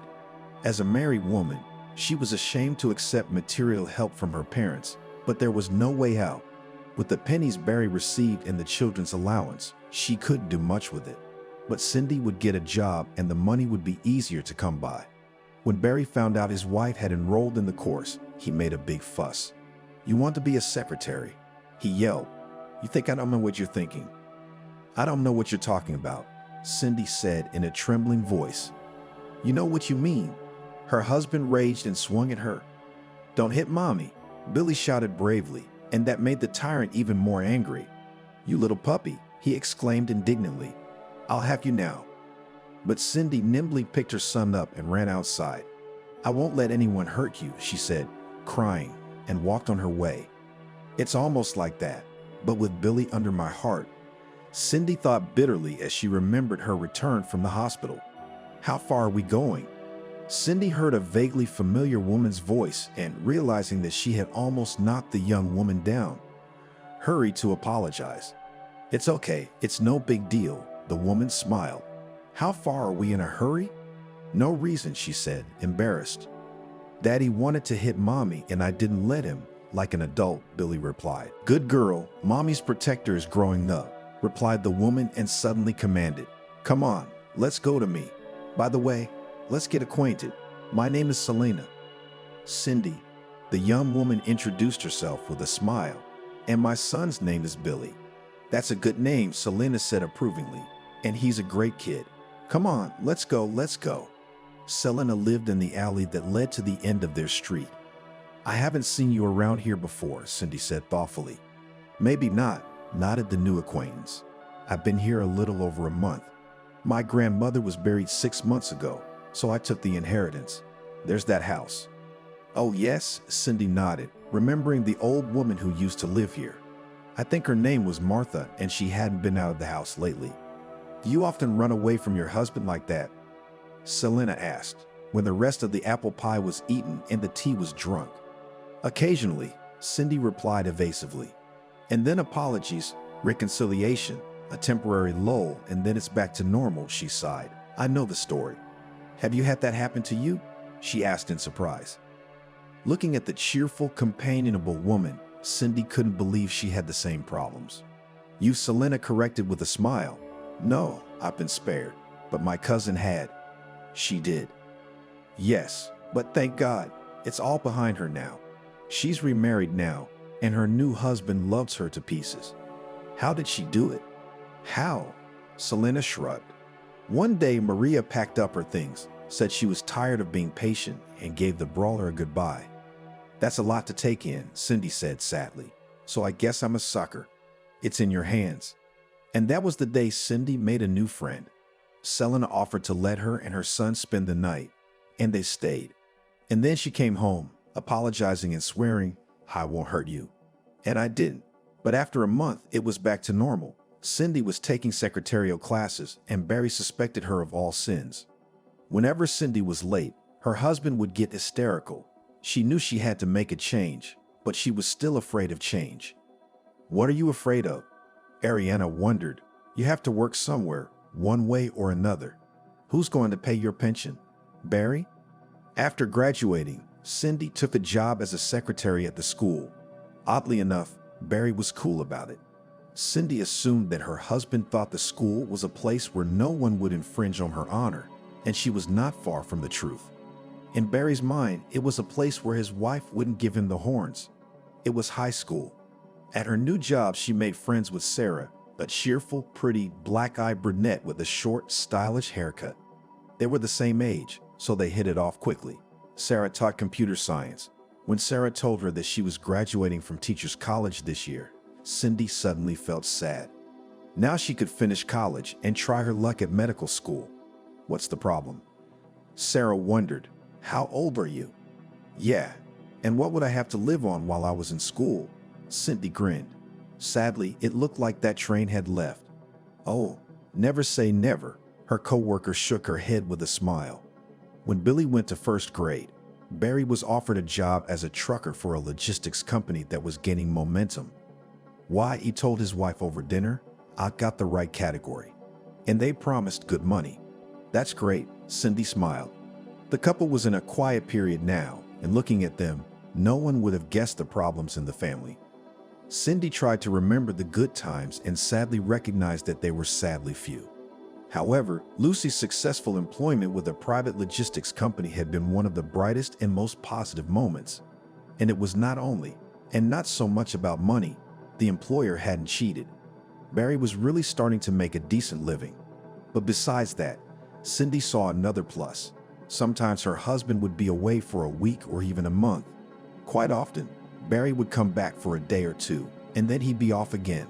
He just didn't have time for abuse. In the absence of her husband, Cindy, though she was afraid to admit it even to herself, rested her soul.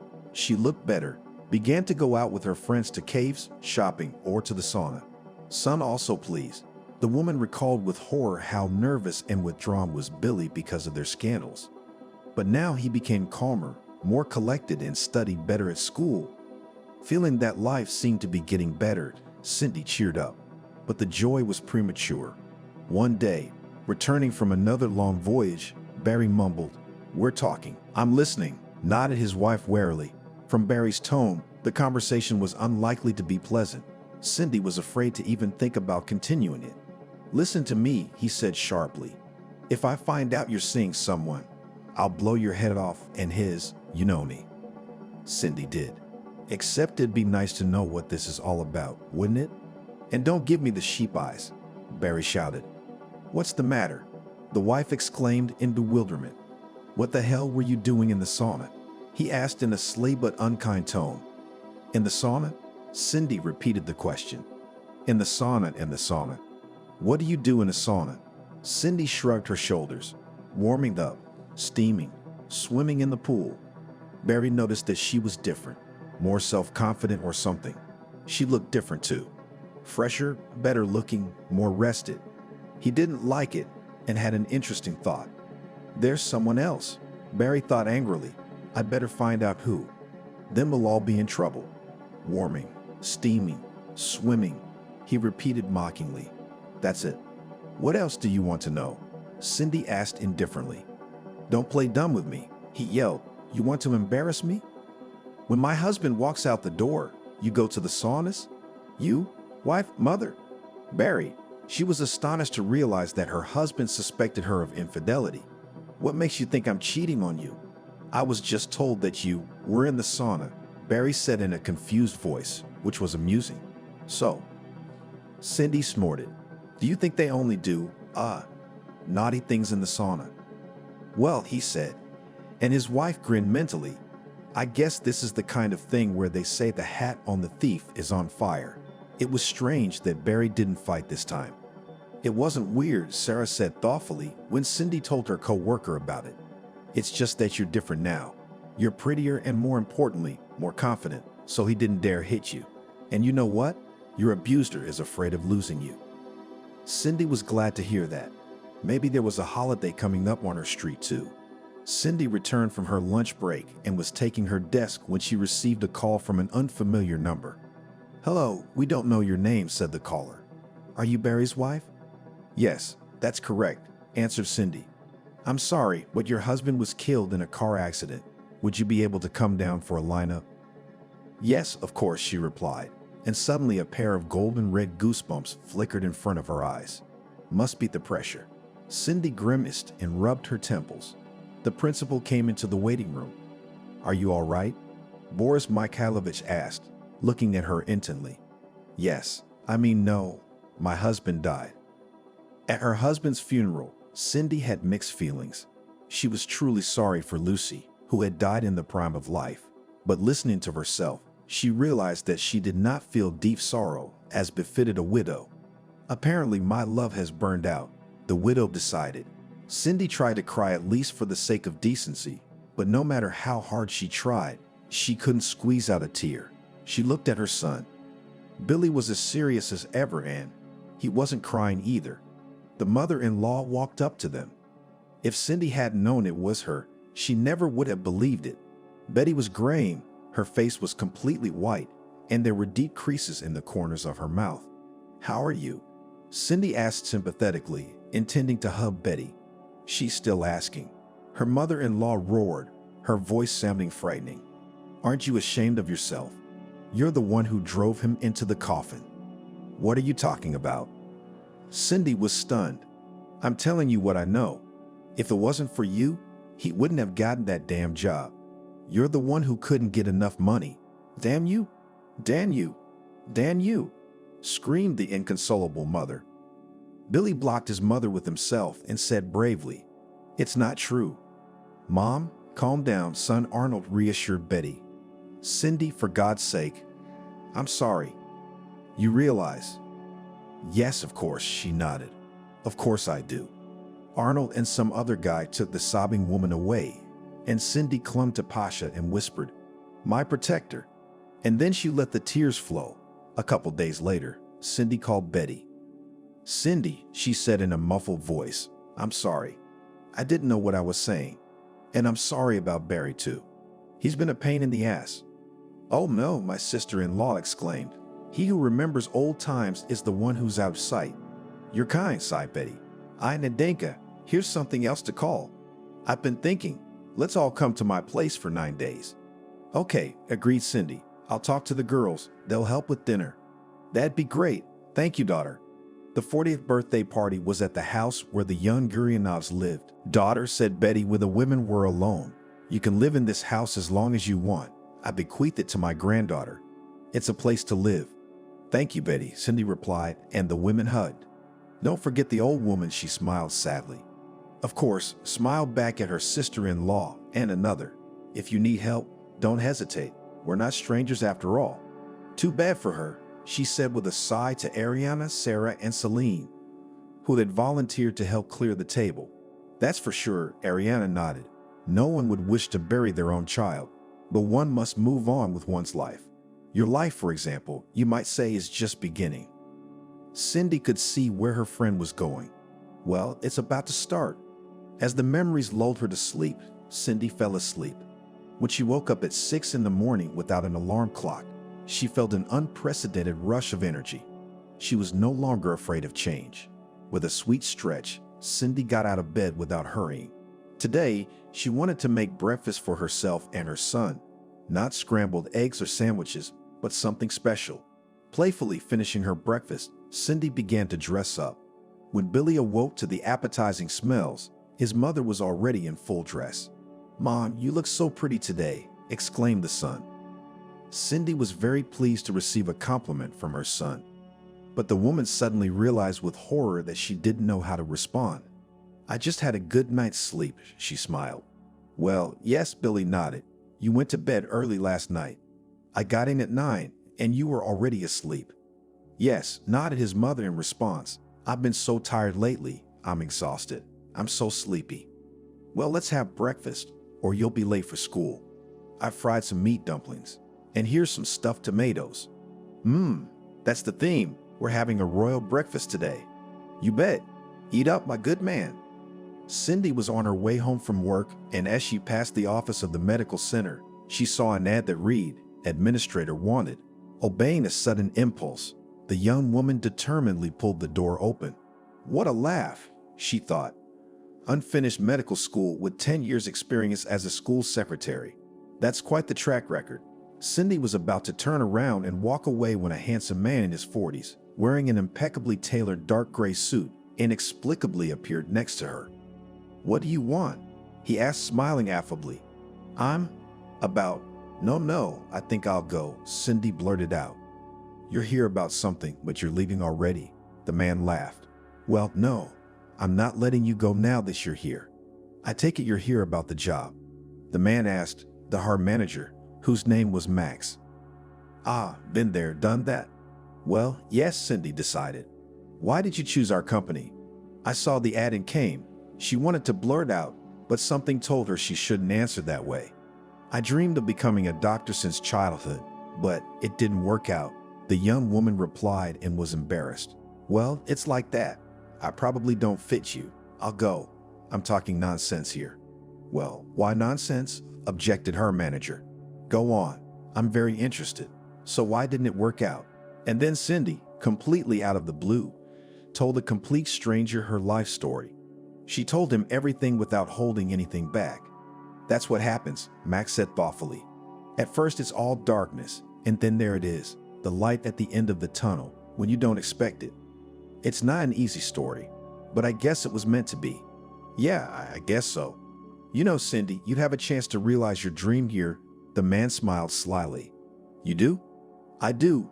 We're just starting a program at the center where you can go to medical school. You will receive a stipend of 2 minimum wages. Interesting.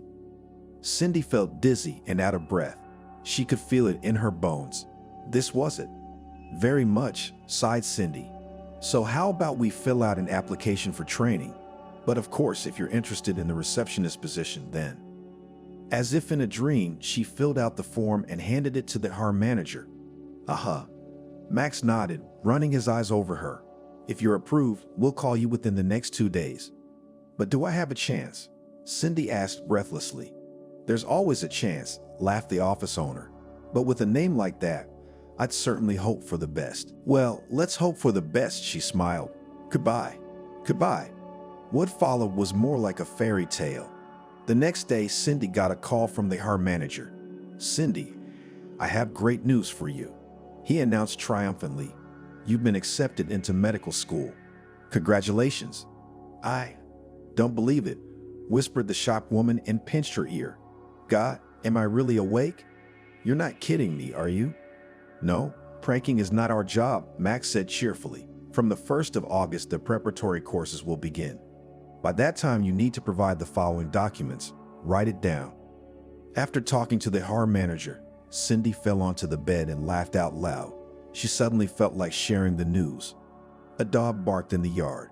Here comes the Sonny, she rejoiced. Mom, how about some food? Billy asked. I'm going to heat up the pilaf now, his mother announced solemnly. And while it's warming up, I got something to tell you. It's good, I hope. Very. So you and I are both students now. Billy laughed as he ate the pilaf. Well, it turns out we are, Cindy said. I did the math. And it turns out that when you graduate, I'll be a senior. That's funny, my son cheered. Her friends all said it was something to celebrate. I'm all for it, she assured him. I look forward to seeing you all at my place. We'll celebrate the beginning of my new life. Cindy couldn't remember a time when she'd been in such high spirits. She had enough energy for 10 people. Cindy was enjoying her studies unparalleled, and at the end of the first session, she was awarded an increased scholarship. It was like a second win for this woman who had suffered. Life was moving on, and now Cindy could say with certainty that she was doing well. Cindy had a wonderful son, loving and understanding parents, and loyal friends ready to help at any time of the day or night. And she also had a new meaning in life, which seemed to have been irrevocably lost. It was definitely worth living for. 10 years later. We're breaking up, Cindy said flatly. And don't look at me like that. It's not gonna work out. The pumped-up handsome man, clearly not used to rejection, looked at her perplexed, and it seemed even resentful, and muttered, Am I ugly? Cindy grinned. So much for generational misunderstanding, and all of Selena's advice to have an affair with a much younger man. Come on, she jabbed herself. What's Selena got to do with it? You've got your own head on your shoulders. And that head finally realized that this kind of relationship was not for Cindy. No, Steve, you're very handsome, she hastened to reassure her beau. But I think you're too good for me, and I'm embarrassed by that. Kara smiled smugly, and Cindy read her former favorite's mind. Okay then, it was written on his smarmy face. Well, why would she, a smart woman and an excellent doctor, want this narcissist? That's just it, she didn't. It was going to be a busy day. She had a meeting with her friends in an hour. Every Saturday, the charming quartet of women gathered at her favorite cafe. The ladies drank wine and discussed the events of the past week or the issues on the agenda. Cindy went outside, hailed a cab, and sat down on a bench and thought. Well, why am I so unlucky in love? She thought sadly, or maybe there isn't any. When Cindy graduated with a red diploma, she had no trouble finding a job. The medical center needed a therapist, and she was invited to work there. Later, she learned that Max, the same HR manager with whom they'd had a heart-to-heart talk, had insisted she apply. Cindy was flattered, but it was a flower. Max had his eye on her back then, but at the time, the HR manager was married. It couldn't even be called a marriage, the man confided. We lived by inertia. She nodded. She had lived by inertia, but she had also lived like that, by inertia. So she had found a soulmate. That's what it turned out to be. That's why the affair was short-lived. Cindy couldn't live without love. You can't build a relationship on soulmates. She remembered Barry. She'd been burned, but she loved him. For that alone, Cindy was grateful to her late husband in his memory. Max and Cindy had parted as friends. They continued to work together, and then Max was invited to work for some cool advertising agency. Then there was Victor, a neighbor in the private sector, also a widower. And then there was Steve, handsome, athletic, charming, and nothing. Anyway, she's had enough. I have a job I love, loyal girlfriends, a great son, Cindy thought. That's more than enough to enjoy life. When Cindy entered the cafe, all her friends were already there. You're late today, Sarah said. The young lover must have held you up, Selena suggested with an innocent smile. He did, Cindy countered. It took forever for him to realize I was giving him my resignation. What? You blew Steve off? Ariana's head snapped up. Is he the center of the world? She grinned. Actually, Steve is the same age as my son, and I'm embarrassed by that. And you told him that? I did, Cindy nodded. I explained my embarrassment by saying that Kira was supposedly too good for me. Before she could finish, her friends burst out laughing. Yeah, Sarah laughed. You're very self-critical. Cindy finished her glass of wine and said, Okay, girls, it's nice to be with you, but I got to go. What's wrong? Selena asked. Don't tell me you're in a hurry to go on a date with the man of your dreams for whom you gave Steve your resignation. Oh, guys. Cindy rolled her eyes theatrically. Are you guys thinking about something else for a change? We're worried about you, aren't we? The friend said. Thank you very much, she bowed jokingly and then added seriously. But today I finally realized that these affairs are not for me, and neither is love. Well, now I'm leaving you. Tomorrow I have a meeting with the most beloved man in the world, so I have a lot of preparations to make. Lingerie candles, Sarah winked understandingly. Yeah, Cindy grinned. I'll have to bake his favorite liver pies. Billy's coming, Selena guessed, remembering his love of baked liver pies. And not alone, she smiled. Billy's coming with a girl. Good for you, Godson, Ariana said approvingly. Well, if it's with a girl, sure. What kind of girl? I don't know yet. I take it she's from the Institute. Billy was in his 5th year at the Mechanical Engineering Department of the Regional Polytechnic Institute. He was going for a red diploma, which was to be defended in a month. Billy studied a lot, but it did not interfere with the personal life of the charming blue-eyed brunette. Cindy was proud to say that Billy was like her. Mother and son were similar not only in appearance, but also in character. The most important and obvious similarity was the eagerness to study, the desire to learn new things and as a result, to develop. But the loving mother had one more parallel to draw. This parallel was personal life. About the personal life of Billy, a student of mechanical engineering faculty, there were the most incredible rumors. The tall and handsome brunette liked not only female students, but also graduate students and young female teachers. At the same time, no one had ever seen Billy with a girl, and this gave rise to a lot of rumors. Some said that Wesley was an Alfonso. They said that Billy had been seen with a beautiful, well-dressed woman who was about 20 years older than him. When Billy showed one of his classmates a photo of him with his mother, the legend was all that was left. The beautiful, well-dressed woman was Cindy. But the people did not rest on this, and after a while rumors of his unconventional orientation. Soon everyone was convinced that this is not true. The future promising engineer's girlfriend turned out to be Juliana, the institute's barmaid. And what did he find in her? Whispered students, hurt by the fact that the blue-eyed handsome man ignored them in favor of some barmaid. Only Sarah, Billy's classmate, had thought to put the question differently. Maybe she had found it, not him? The shrewd girl was not far from the truth. Julian had a pretty doll face, a seductive shape, and a desire to marry. A rich one, if only. The girl was sure that her virtues were enough for that. But the barmaid, who did not suffer from excessive intelligence, did not think that life is much more complicated than she thought. Once Juliana worked as a waitress in a cafe, and there she drew the attention of a respectable gentleman, which people called daddies. In anticipation of a beautiful life, the girl quit the cafe. And 3 months later, Mickey, as the name of the sponsor, found another shallow hunter for easy money. Left without a job and a rich daddy, Julian became despondent. But then it hit her. We should go out hunting, she thought cheerfully. Julian now realized that the age-old daddy was a temporary option anyway. No, yet one should look for an object for a permanent relationship, and in the long run for a strong and happy marriage. Therefore, the best place for hunting was a cafe where the golden youth hung out. The girl had some money left, enough to sit in an elite institution with taste.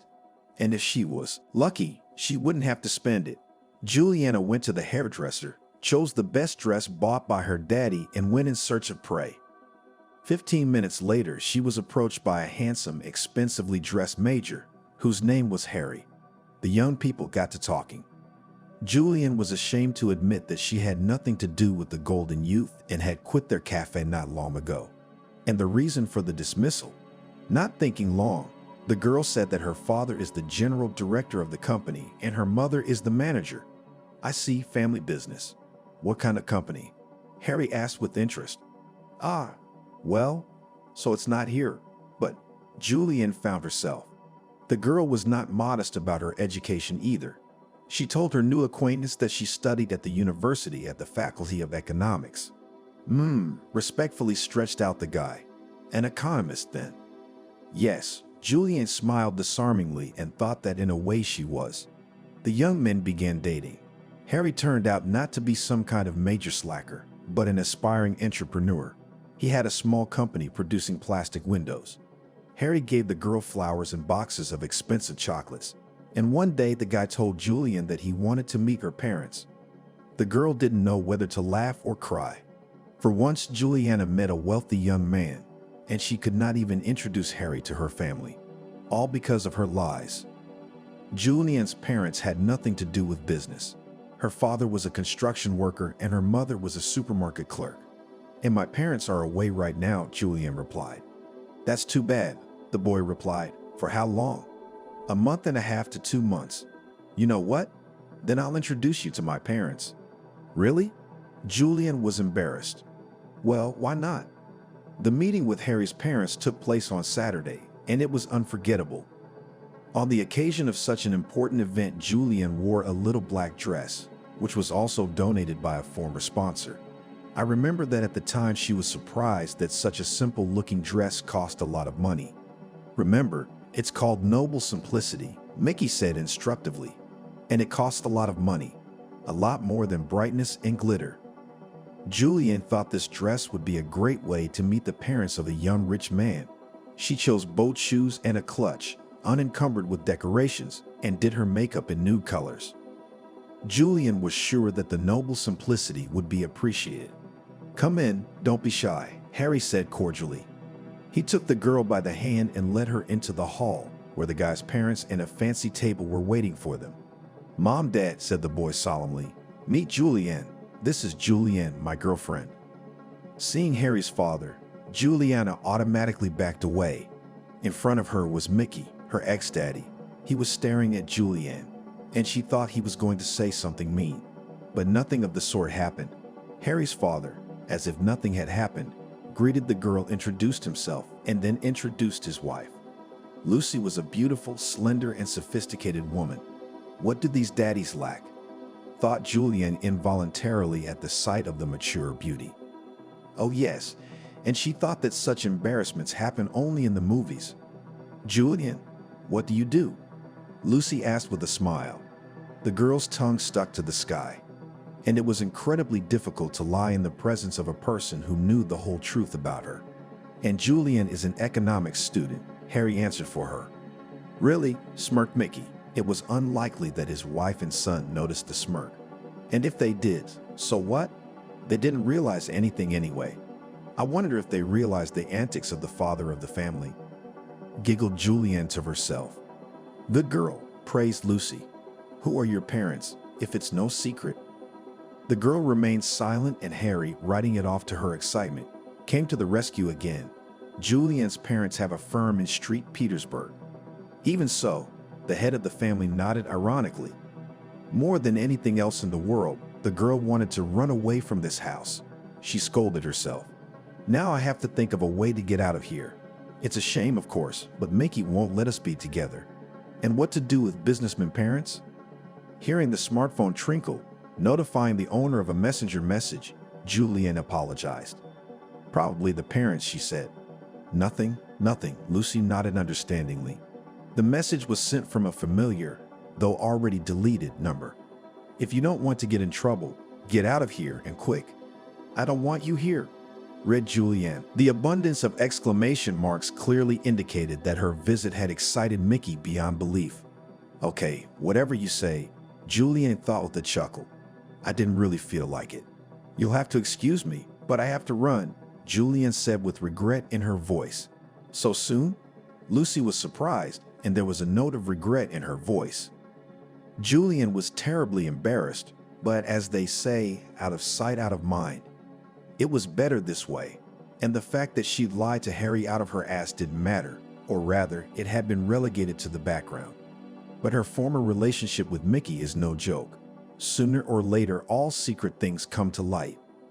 The girl left the hospitable apartment forever, and since then she and Harry never saw each other again.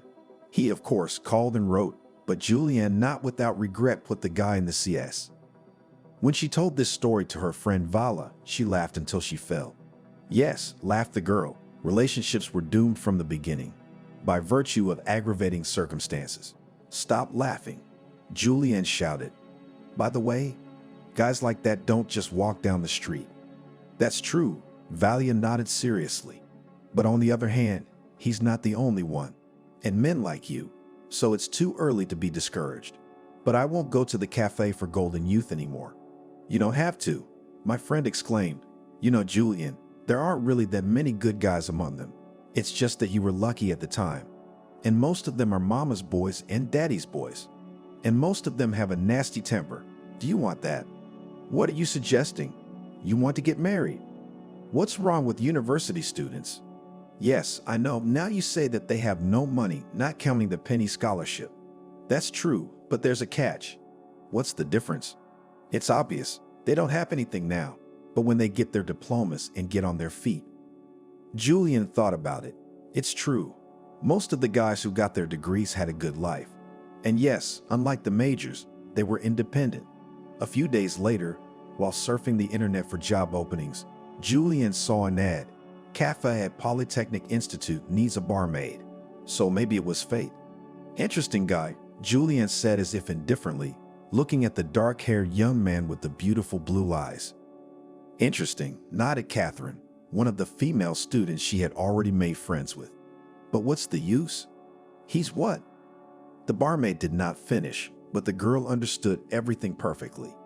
No, she shook her head, although and such rumors were rumored. But to me, Billy just doesn't have any experience with girls. I wouldn't be surprised if he was still a virgin. All right, Julian, I'll have 2 scoops of pistachio ice cream with chocolate syrup. And a coffee. No experience, you say? Julian muttered to herself as Catherine walked away, thinking to herself, maybe he just hasn't met a real woman. The guy left the cafe, unaware that he was being watched closely. At the next break, the enterprising barmaid went on the offensive. When Julian saw through the glass doors that the blue-eyed brunette was heading for the cafeteria, she tinted her lips and undid the top 2 buttons of her blouse. Listening to you, putting a velvety quality to her voice, the barmaid said as the guy approached the serving counter. I would like a cup of coffee and a pastry basket, the customer asked politely. Julian asked, leaning against the counter so that her lush breasts were at Billy's eye level. Suddenly, she noticed that the guy was blushing. It made her laugh, but in her heart, Juliana was triumphant.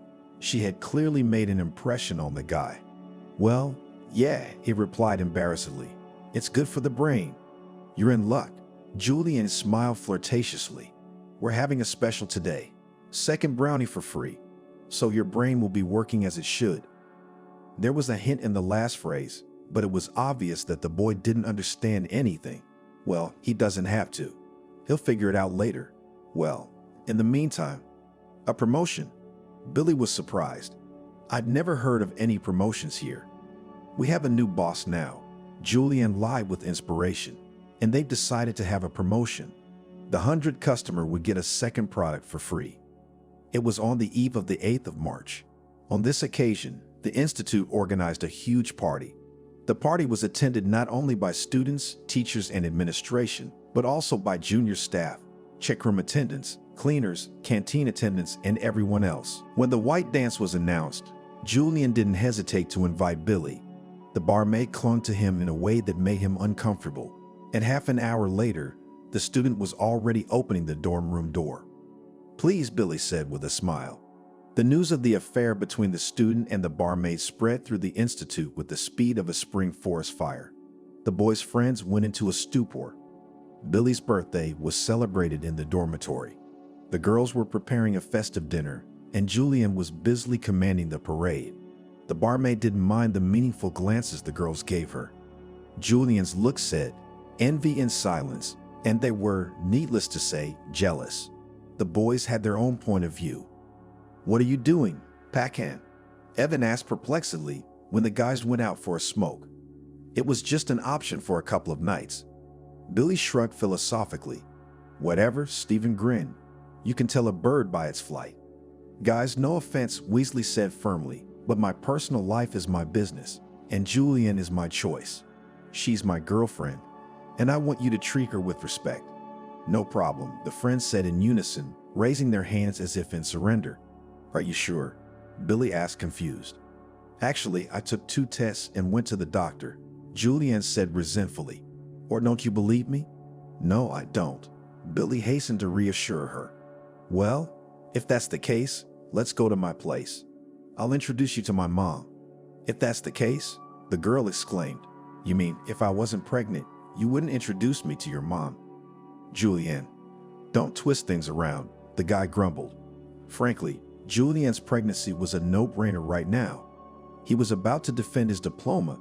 Billy didn't get enough sleep, and his beloved was throwing tantrums on the spot. However, he realized that the child was not to blame. Billy was far from denying paternity. He would marry Julian, as an honest man should. Billy suddenly thought of his mother. When he was a boy, he had heard Grandma Betty and his father say more than once that his mother had tied the baby down and should be grateful to them for covering up the sin. He didn't understand anything at the time, but as he got older, he realized it wasn't that simple. One day, 8-year-old Billy overheard a conversation between Grandma Angelica and an old friend, and she said that it was Grandma Betty who insisted on marriage. And when Billy was 10 or 11 years old, he wondered what his mother had to thank his father and Grandma Betty for. As it turned out, there was nothing to be thankful for. His father had been a constant libertine, and Grandma Betty had been self-effacing. As Grandma Angelica said, she's got her idol and is enjoying married life with her young husband. "Why am I bringing all this up?" thought Billy perplexedly, and then he realized he and his mother had similar fates. Gender adjusted, of course, except that Julian doesn't fight, but that's pretty much it. And another thing, she and her mother are goal-oriented people. Perhaps their life principle can be summarized in the words of a famous saying, "Live and learn forever." Mother received a medical degree when she was already 38, and this is not everyone decides, while there haves. "Well, aren't you an idiot?" Billy chided himself. "I love Julian, and I don't care whether she's a barmaid or a member of the State Duma." The young men got out of the minibus and walked toward the Gurianot's house. It was a pretty house, Juliana noted. The house really did look the part. The plastic windows, put in when her father was still alive, looked as good as new. The house was finished with gray and white siding and a silver metal roof. The improvised landscaping using car tires and kefir bottles also looked very nice. especially now when peonies, violets, and irises were blooming in the beds of tires, exuding a marvelous smell. Glad you like it, Billy smiled. A beautiful, slender brunette with the same blue eyes as his came out onto the porch. You didn't tell me you had a sister, Julianne said. So I don't have a sister, laughed Billy. Meet my mom, Cindy. Come on, Cindy, the woman grinned. I'm not that old yet. Just call me Cindy. How young she is, Julianne thought enviously. Or maybe she just had an early birth. Julianne, what do you do? Cindy asked, and she grinned. She was immediately reminded of another acquaintance. I'm a barmaid, she answered, looking at her potential mother-in-law defiantly. A barmaid? But Billy told me you were from college. I am from the Institute. I work there as a barmaid. What's wrong? Not good enough. Julian, I don't think I've done anything to offend you, Cindy said. And no, I have nothing against barmaids. I married a handyman as a student, so. Mom, don't mind me, my son intervened. Julian's just nervous. It's normal in her condition. Hormones, you know. Oh my God, Cindy burst out. Guys, you have to warn me. What difference would it have made? The girl squinted. Julian, why are you being so hard on yourself? Of course, it wouldn't have changed anything. But this isn't about buying a dog, is it? And by the way, I'm a doctor, and I know a lot of specialists. Good specialists. No thanks, she shook her head. We in the regional center with this problem is not. Well, as you know. She doesn't sound sincere, Cindy told her friends. Oh, I can feel it in my heart that this isn't gonna end well. Can't Billy see past his own nose? Cindy, Ariana said mockingly. Doesn't this remind you of anything? Imagine it does, she exclaimed. Is that a reason to let your son get involved with who knows who? I'm pretty sure that that woman's got Billy wrapped around her finger. I don't mean that in a reproachful way. It's just that you know that when you're in love, you think, this is the only person I'll ever be happy with. Isn't that right? Yes, Cindy nodded sadly. So what do we do now? What? Selena hummed cheerfully. You need a man. Who's talking about what? And she's right. Ariana and Sarah said it together. Oh, come on. A week later, Cindy met her daughter-in-law's parents. They turned out to be nice people, and the future mother-in-law thought, maybe I'm getting myself worked up for nothing. Perhaps Julian really nervous, as any girl when meeting the groom's family. And then there are the hormones. The wedding was decided to play in the banquet hall of a cafe, the owner of which was a friend of the bride's mother. Will make us a good discount, winked Anna. The wedding was fun, but Cindy suddenly felt like she was losing her son. What's the big deal? Ariana asked, perplexed. Yes, the boy has his own family now, but you're not going to stop being his mother. Come on, friend, smile. She was wearing a national costume in which Ariana was handing out pancakes as godmother. Her friend had beet blush on her cheeks, and looking at her, it was impossible not to smile. There, that's better, exclaimed the charming peddler of pancakes. But on the soul of the mother of the groom scratched Cass. There were only a few days left before the diploma defense, and Billy was scrambling, and his young wife was demanding attention, and she was cranky. Billy, she called out. What? The husband asked absent-mindedly. I want strawberries. Billy almost howled, but held back. 15 minutes ago, he had returned from the store where he had gone at the request of his wife, who wanted bananas. Billy had brought a bunch, but Julian had barely taken a bite of one banana and now demanded strawberries. Julian, I don't have time for this, Billy replied patiently. Would you wait half an hour? No, I won't, she said in a tone that didn't tolerate objections. Then go yourself, suggested her husband. They say it's good for pregnant women to walk. I don't feel well. Well, all right, Billy sighed and got up from the table. Every day, God knows he tried to be understanding, but every day it was getting harder and harder. Be patient, his mother said. She'd give birth and be the same. The young father-to-be only sighed heavily. When will that be? Billy, I don't think your mom likes me, Julianne once told me. Why would you say that? Actually, she wasn't far from the truth. Billy knew it was true, although Cindy had the wisdom to hide it. Well, I'm not blind. She also doesn't believe it's your baby.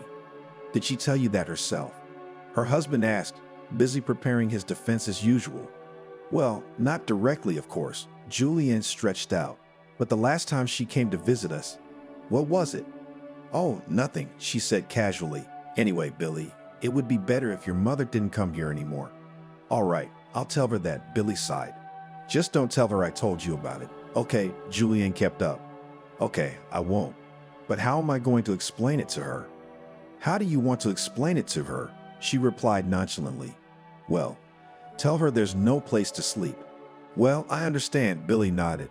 What's there to yell about? You want positive emotions, but you're yelling like a victim. Calm down, I heard you. Honestly, the wife smiled. Julian's mood was changing like the weather. Honestly honest, he said, kissing his wife on the temple. Billy never dared to tell his mother what his wife had asked. Sometimes he felt like he was caught in the middle of some terrible element. That's basically what it is, Billy thought. I'm between two fires, and fire is an element. He had no idea what to do in such a delicate and unpleasant situation. After all, Billy loved them both and wanted everyone to live together, but it seemed he wanted too much. Cindy didn't recognize her son, and that was the issue on another Saturday agenda. Well, I don't know, shrugged Sarah. It seems to me like you're making a storm in a glass of water. No, I'm not, Cindy said thoughtfully. As soon as I offer to come over and bring groceries, Billy says he doesn't have to and promises to come himself. So what? Snorted Ariane. The newlyweds want to be alone. Julian's pregnant, so there's no time for guests. Besides, the son promised to come himself. He's not coming, she said. Well, honey, the kid's got a defense coming up. No time to travel. And he promised. Well, I don't know, so you don't take offense. Yeah, I guess, Cindy mumbled. I'm a bit of a mess. So why would you go to the sanitarium? Selena asked cautiously. Get some rest, get better. I'm not going to a sanitarium. She waved her hand. Lately, Cindy had been having some serious heart problems. Her colleagues urged her to go to a sanatorium, but Cindy didn't want to hear about it. Not yet, she told cardiologist Veretinikov with a sigh. Medic, and so careless about your health, strictly reprimanded her colleague. Stephen, I solemnly swear to you, as soon as I deal with all my affairs, I will take care of my health, said Cindy with a smile. So why should I swear? A little better, grinned Veretinikov. It's your health, and it doesn't ask about your affairs. The doctor was right, of course, but Cindy knew that until she could figure things out for herself, she wouldn't be able to rest easy. Well, you shouldn't, said Sarah. You're tearing up your soul, not to mention your heart. But Cindy shook her head stubbornly. Waking up at dawn, Cindy remembered that her son had a defense today and decided to call. Billy answered right away. Hi, honey, she said with a tenderness that made her son's heart ache. Hi, May. How are you feeling? Fighting, I hope. You bet. Well, good for you. Break a leg. Go to hell, Billy said cheerfully, and mother and son laughed merrily. Almost like before, Cindy thought sadly, but almost. The defense of the diploma went brilliantly. The classmates celebrated the event in a cafe, and a grand banquet was planned for the evening in the dormitory. Are you coming? Stephen asked. No, guys, I'll pass. Billy said no. I'd love to, but, well, you know what I mean. Yeah, Stephen nodded. Home family. Hello to your wife. Back home, Billy was in for another round of hysterics. I'm sitting here alone and you're having fun. Julian said it unhappily, not even asking how the defense had gone. But Julianne. Billy didn't know what to say. Okay, forget it, she said. And then suddenly, with a painful wince, she clutched her stomach. What's the matter? Billy asked fearfully. No, it's nothing, it's fine, Julian whispered, but it sounded unconvincing. What about it, though? The doctor said it's a miscarriage. What? Julian, this is not a joke. Should we call an ambulance? No, don't do that. The doctor says it happens from time to time. So now we have to call an ambulance every time. I don't know, Billy shrugged. I think it's better to be safe. Billy, I know what's best for me, Julian said softly. Well, okay, if that's the case. After his diploma, Billy wondered if he could find a job. He surfed the internet, went on interviews, but so far, alas, to no avail. Julian grumbled that her husband wasn't spending enough time with her. To which Billy remarked, "Julian, I apologize profusely, but what are we going to live on? On your barmaid's salary? What's wrong with my job?" Julian stood up. "Yes, I have no higher education, and I work as a simple barmaid. But you knew who you were marrying. What's that got to do with it?" He was surprised. "But you have nothing to do with everything," shouted the wife so loudly that even choked.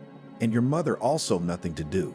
"She's definitely got nothing to do with it now," Billy said, trying to be calm. "That's it, honey. I'm out of here." "Where to?"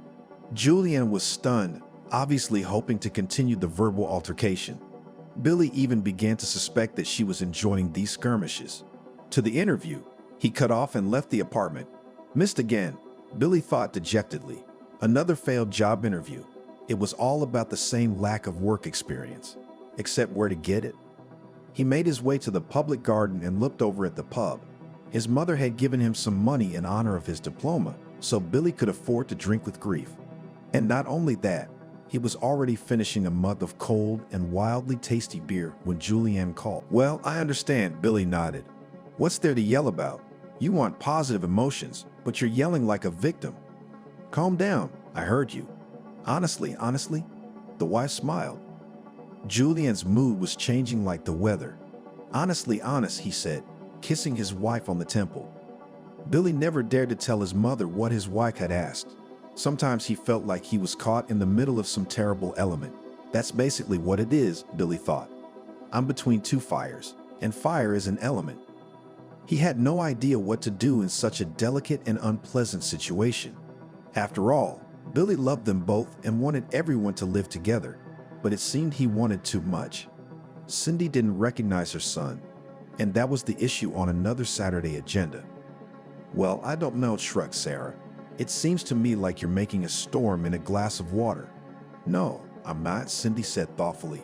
"As soon as I offer to come over and bring groceries, Billy says he doesn't have to and promises to come himself." "So what?" snorted Ariane. "The newlyweds want to be alone. Julian's pregnant, so there's no time for guests. Besides, the son promised to come himself." "He's not coming," she said. "Well, honey, the kid's got a defense coming up, no time to travel, and he promised." "Well, I don't know, so you don't take offense." "Yeah, I guess," Cindy mumbled. "I'm a bit of a mess." "So why would you go to the sanitarium?" Selena asked cautiously. "Get some rest, get better." "I'm not going to a sanitarium." She waved her hand. Lately, Cindy had been having some serious heart problems.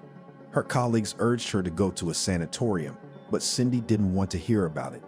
"Not yet," she told cardiologist Veretinikov with a sigh. "Medic, and so careless about your health," strictly reprimanded her colleague. "Stephen, I solemnly swear to you, as soon as I deal with all my affairs, I will take care of my health," said Cindy with a smile. "So why should I swear?" A little better, grinned Veretinikov. "It's your health, and it doesn't ask about your affairs." The doctor was right, of course, but Cindy knew that until she could figure things out for herself, she wouldn't be able to rest easy. "Well, you shouldn't," said Sarah. "You're tearing up your soul, not to mention your heart." But Cindy shook her head stubbornly. Waking up at dawn, Cindy remembered that her son had a defense today and decided to call. Billy answered right away. "Hi, honey," she said with a tenderness that made her son's heart ache. "Hi, May. How are you feeling?" "Fighting, I hope." "You bet." "Well, good for you. Break a leg." "Go to hell," Billy said cheerfully, and mother and son laughed merrily. Almost like before, Cindy thought sadly, but almost. The defense of the diploma went brilliantly. The classmates celebrated the event in a cafe, and a grand banquet was planned for the evening in the dormitory. "Are you coming?" Stephen asked. "No, guys, I'll pass." Billy said no. "I'd love to, but, well, you know what I mean." "Yeah," Stephen nodded. "Home family. Hello to your wife." Back home, Billy was in for another round of hysterics. "I'm sitting here alone and you're having fun." Julian said it unhappily, not even asking how the defense had gone. But Julianne. Billy didn't know what to say. "Okay, forget it," she said. And then suddenly, with a painful wince, she clutched her stomach. "What's the matter?" Billy asked fearfully. "No, it's nothing, it's fine," Julian whispered, but it sounded unconvincing. "What about it, though?" The doctor said it's a miscarriage. What?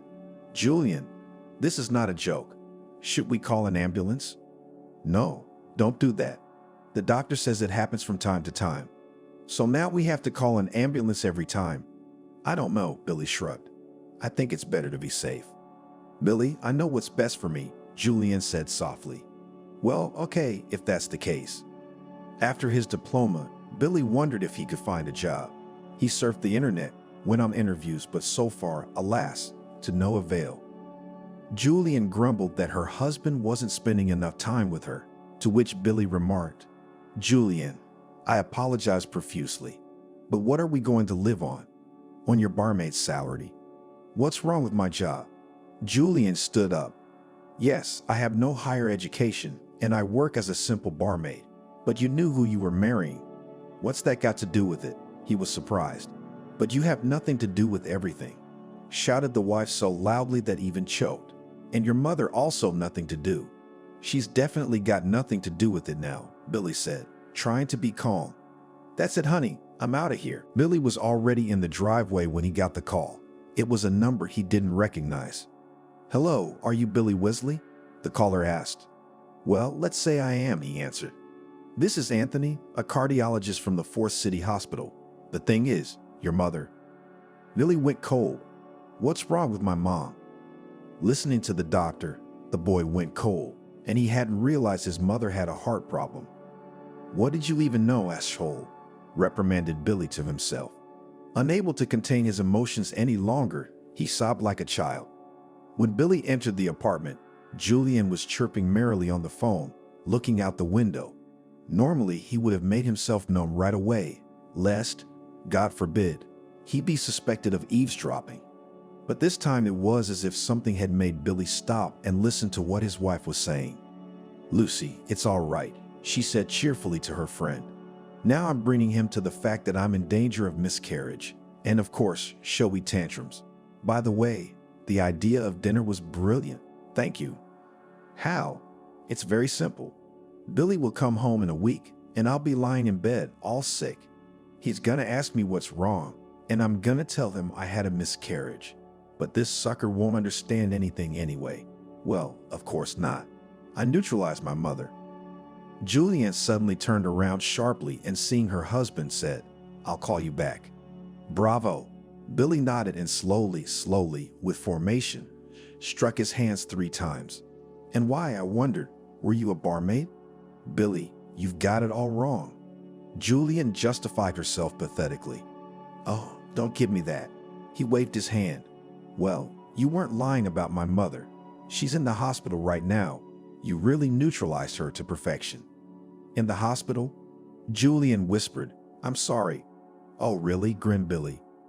Billy gathered his things and said at the door, Well, darling, see you later. I'm filing for divorce this week, and good luck finding a new idiot. Cindy looked much better. She had an appetite and a healthy blush on her cheeks.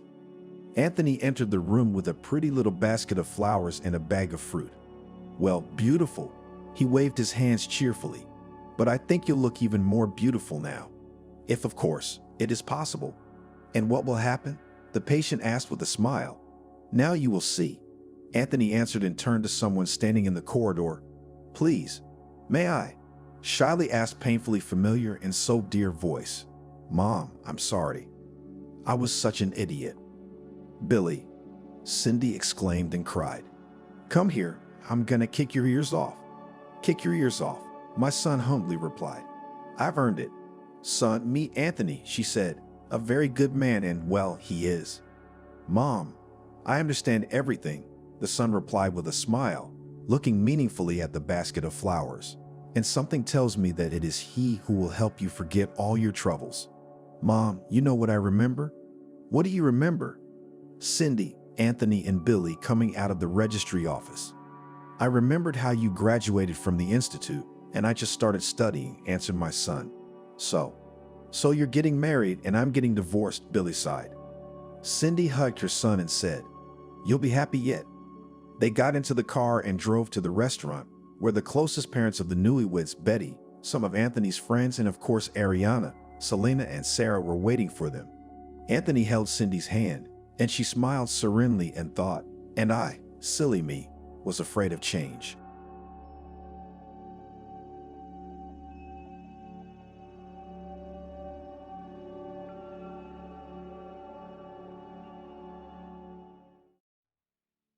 "Hello, Emily," Jason grumbled, looking at the unkempt-looking girl standing in the hallway behind his wife. "You're always bringing strange people into our house. Give her a couple bucks and tell her to get out of here." The wife looked at Jason reproachfully, without a word. The girl suddenly reached out from behind Emily's back and clasped an old photograph in her hand. Jason's face changed as he looked at the photo, and he couldn't hold back his feelings. In the corners of the old photo, two happily smiling young faces were staring back at him.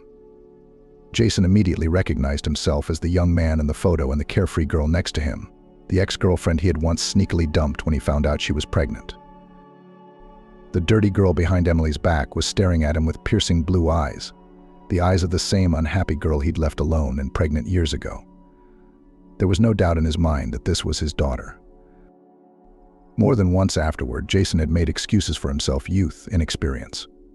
But there was another reason why he had flatly rejected the possibility of recognizing the future child and taking responsibility for her appearance. Not long before, Jason had met another girl, Emily. Their acquaintance began with an accidental collision on the street. From surprise, the girl dropped her bag and there was a ringing sound of broken glass. Jason apologetically helped her to collect her things. He noticed that Emily was slender, well-dressed, and very pretty. Jason walked her home and they began to socialize, dating. Soon Jason was surprised to learn that Emily was the daughter of the director of the factory where he worked. Jason, who had grown up in a poor family of drunkards and lived in an orphanage from time to time, could not believe his happiness. Even as a child, he had given himself his word that he would never repeat the fate of his desperately poor parents, and he had forgotten about that decision. This is my chance, Jason thought, determined to change his life with the help of his new acquaintance. However, there remained an ex-girlfriend he saw no place for in his new life. The news of her pregnancy made Jason furious. How dare she interfere and take away his chance? Who was she anyway? And it's unclear if it's his child. In desperation, her ex-girlfriend sobbed, "I know why you're leaving me, because of Emily. I know who she is and I understand why you're courting her. But don't you really care what happens to me and the baby?" Jason was adamant. He sternly advised his ex to get an abortion and find a new boyfriend who was better suited for her than he was. He had no doubt that Emily was in love with him, and they would be married soon. Jason could already see himself in his new status, dreaming of an expensive car and a tightly stuffed wallet, glaring at the people around him with superiority. Realizing that Jason had made up his mind, his ex-girlfriend cursed him in a rage, promising that this evil would return to him and no girl would ever be able to bear him children again, not even someone as cool as Emily. In response, Jason only laughed at her, saying dismissively, "Why, you're also a mental idiot. Did I dump you?" Right, he left, but the words she'd said never went away and sometimes bothered him, though he reassured himself that he couldn't have done otherwise. After the lavish wedding, the couple lived in the spacious apartment the bride's father had bought. Jason's business had really taken off. His wife's father, approving of her choice, immediately appreciated Jason's desire to succeed in life and assisted him in every possible way. Thanks to his father-in-law's connections and patronage, Jason started his own business, which successfully developed. Money appeared in the family. Jason bought a good car, made gifts to his wife, and did not forget himself. Emily adored her husband, felt over the seventh heaven of happiness, and really wanted children. 3 years passed, then 5. However, so ardently desired by her pregnancy did not come. The couple were healthy. Doctors found no reason for the lack of children in their family. Emily repeatedly offered to take a foster child from an orphanage. However, each time Jason was adamantly opposed. Such a child would be a living reminder of his own childhood, which he so always wanted to forget. He also remembered the curses his pregnant ex-girlfriend had hurled at him. As if he wanted to prove that her prediction was nonsense, he persisted in convincing his wife that they were still young and they would have children. But as the years passed, the couple came to terms with their childlessness, and Jason gradually forced himself not to think about those curses and his ex-girlfriend at all. And now it was as if the past had reappeared in front of him, as if it were real. Jason stared at him with the piercing blue eyes of his unexpectedly blue-eyed daughter, and he was silent, unable to find the words. "Jason, I know everything. Emily interrupted the long silence. This girl's name is Katie. She's your daughter. Would you like to meet her? I don't mind, she said firmly, seeing that Jason was not happy about the situation. She's going to live in our house now. Are you crazy? Jason raised his voice. Why did you believe her so easily? What makes you think she's my daughter? Because of some picture? That's bullshit. Jason, calm down. Emily pushed the frightened girl forward. Katie, come on in. We need to talk about this together. Emily took Katie and her husband under her arm and led them into the living room, seating them on the couch. She sat down in the chair opposite. A few days ago, I noticed a girl standing by the fence of our cottage, but today she dared to come up to me, explaining who she was. Emily showed me this picture. Her mom is gone now. She's dead. Emily sighed and fell silent. But when she saw that her husband could barely contain himself from contradicting her, she continued. Katie explained everything to me and how mean you were to her mother. And I can see from your reaction that it's all true. So you listen and don't argue. Don't you have any interest in what happened to the woman you're supposed to love? You forgot her, but she didn't forget you. She didn't get an abortion, gave birth to a daughter, and has been watching your life unnoticed all these years. She loved you no matter what. Or maybe she felt that someday everything she knew about your life might come in handy. A few years ago, my mom got sick, Katie said. There was no one to help. The only family left was her brother, who went to America back in the 90s. And then there was no more news of his life, but Mom fought the disease. The money ran out and she had to mortgage the apartment. And about 2 weeks ago, Mom got worse. Realizing she was dying, she decided to tell me everything about you and about leaving her. And about the curse too, giving me the only memory of you, this photo. Jason, that girl may be your only chance to make up for what you've done, Emily continued. Especially after her mother died. The apartment was repossessed and Katie was put in an orphanage. You know what that means, don't you? Think about it. You're out of your mind, Jason yelled, as if out of a daze. Emily thought she didn't recognize her husband at all. He's the spitting image of his mother. So I've choked your brains out. What are you talking to me now, Jason, in my ears like a hypnotist? Look at her eyes, she's a real witch. Who is she? Were you listening all the way through? He was interrupted by Emily's scream. The girl, not wanting to go to the orphanage, ran away and found us. She has been wandering the streets for days, sleeping on a bench in the park, shivering from the cold at night. She is hungry and scared. So I think we should keep her warm and fed.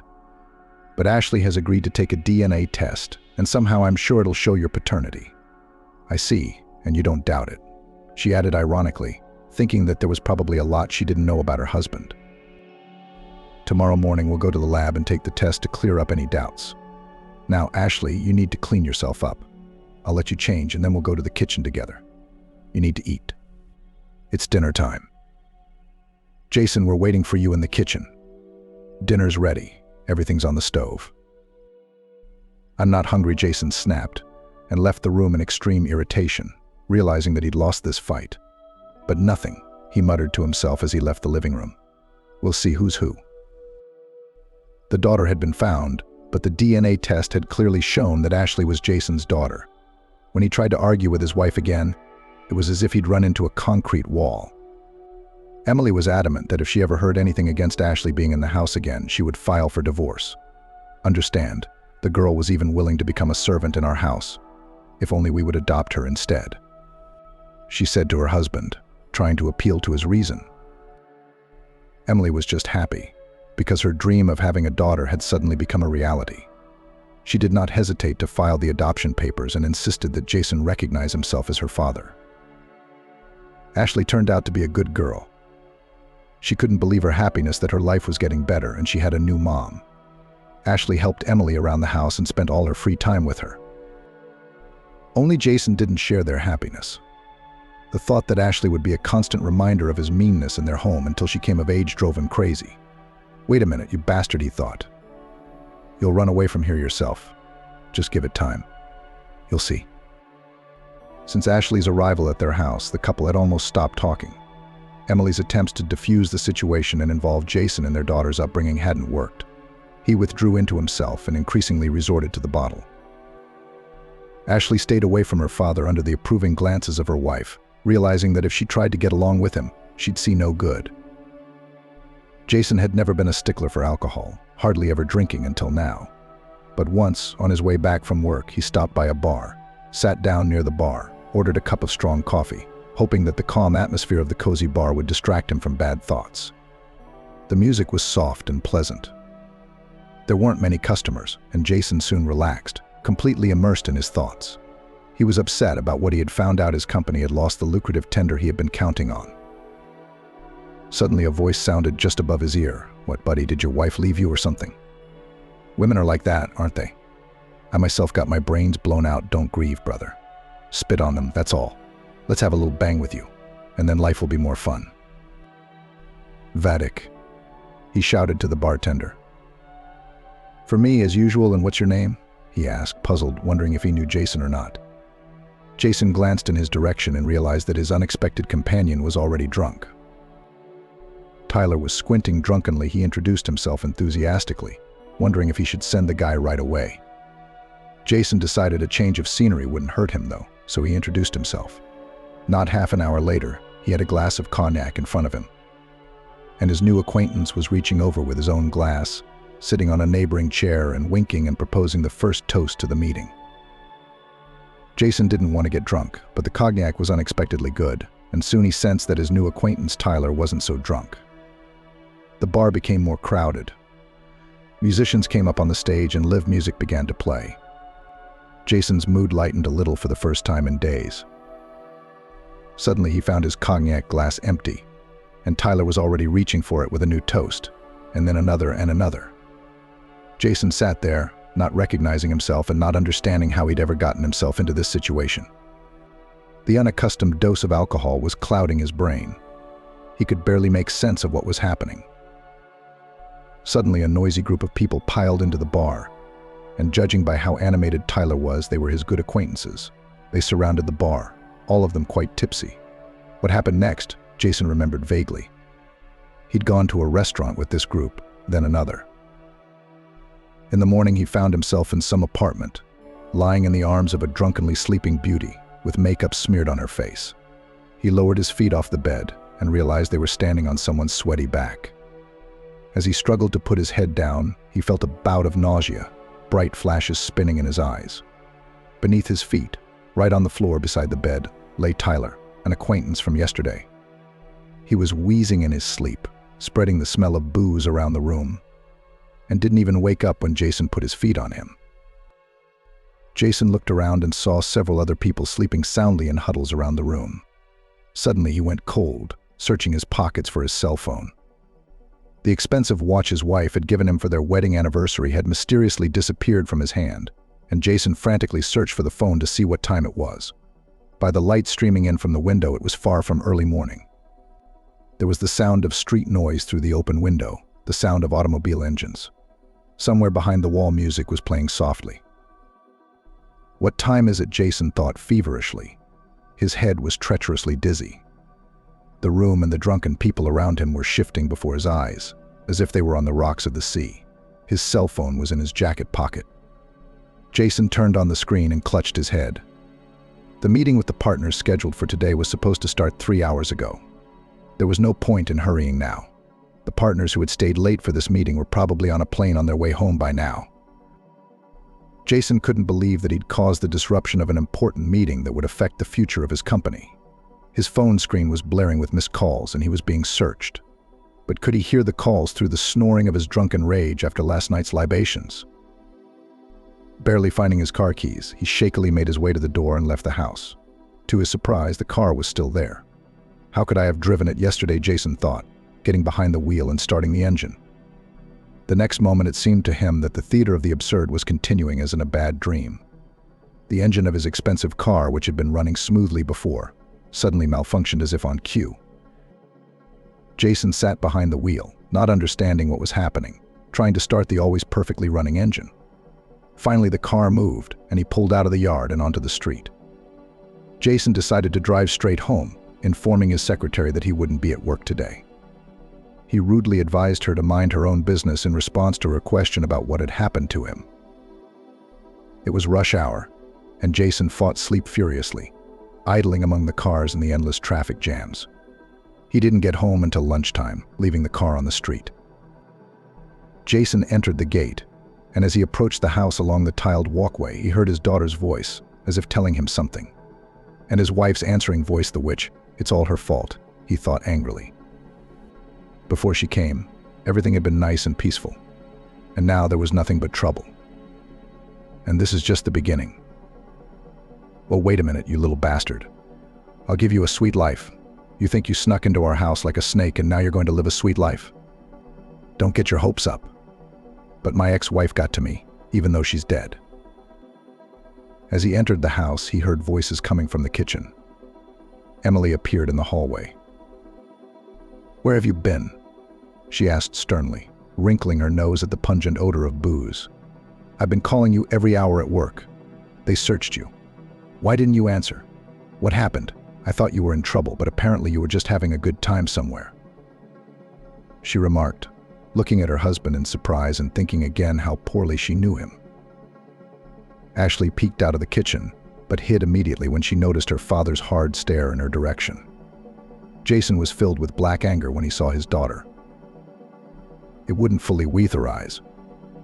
The alcohol only made it worse. "You mean, girl, come here right now. You shut up and stay out of this." Jason shoved Emily roughly away, and she fell to the floor, losing her balance. Jason stepped over her and moved into the kitchen, leading the struggling Ashley out into the hallway. The girl squirmed and trembled in fear, waiting for the worst to happen. "Mommy," she screamed, rushing to Emily, who was struggling to get up off the floor, out of Jason's grasp. Ashley rushed over to Emily, helping her up. "Daddy hit you?" "Yes?" the girl cried and hugged Emily. "Mommy." Jason was furious. "What kind of mom is she to you? She's nothing to you. And I'm nothing to you. Don't you dare call me that, you little brat, or I'm going to." Jason stopped talking. Emily got up off the floor. "Ashley, you called me mom." "I've wanted to hear that from someone for a long time," she said, hugging the girl. "Don't you dare yell at her." Emily looked at her husband in fury. "You'd better go and sleep it off. You look like you're on the rack. Come on, Ashley." Sobering up was taking its toll, and Jason felt as if the air had gone out of him, like an inflatable balloon bobbing up and down. He struggled to the couch in the living room, collapsed on it, and fell into a dead, drunken sleep. He slept the rest of the day and night until morning. Jason woke up at dawn. Everything that had happened seemed like a bad, absurd dream. It seemed as if he had suddenly and unexpectedly fallen into some other reality that was completely different from the normal life he had been used to living before. The girl, he suddenly remembered, is the root of all my troubles and misfortunes. Indeed, until she appeared in our house, everything was fine, quiet, and here are now running eyes looking for her. Apparently it shines just like my mother's, only on a different plane. Take it away, and everything will be as it was before. Jason thought, standing under the cold jets of the shower. Breakfast was waiting on the table. Emily's always been a good wife, Jason thought as he munched on warm pancakes with sour cream and hot black coffee. There was a reason I'd chosen her to be my wife. Then, angry again, Jason choked on his coffee. Now he couldn't eat in peace in his own house. It's all her fault, Emily standing up for her. If she said anything, she'd be against it. This whole thing needs to be dealt with immediately. Let's see who's running away from who. If the little witch goes away, Emily will be back to her old self. No, she won't. Suddenly Jason had a plan: accuse the girl of stealing, make a scene, call the police, and demand she leave. Otherwise, juvie. Satisfied with himself, Jason quickly packed up and drove to work.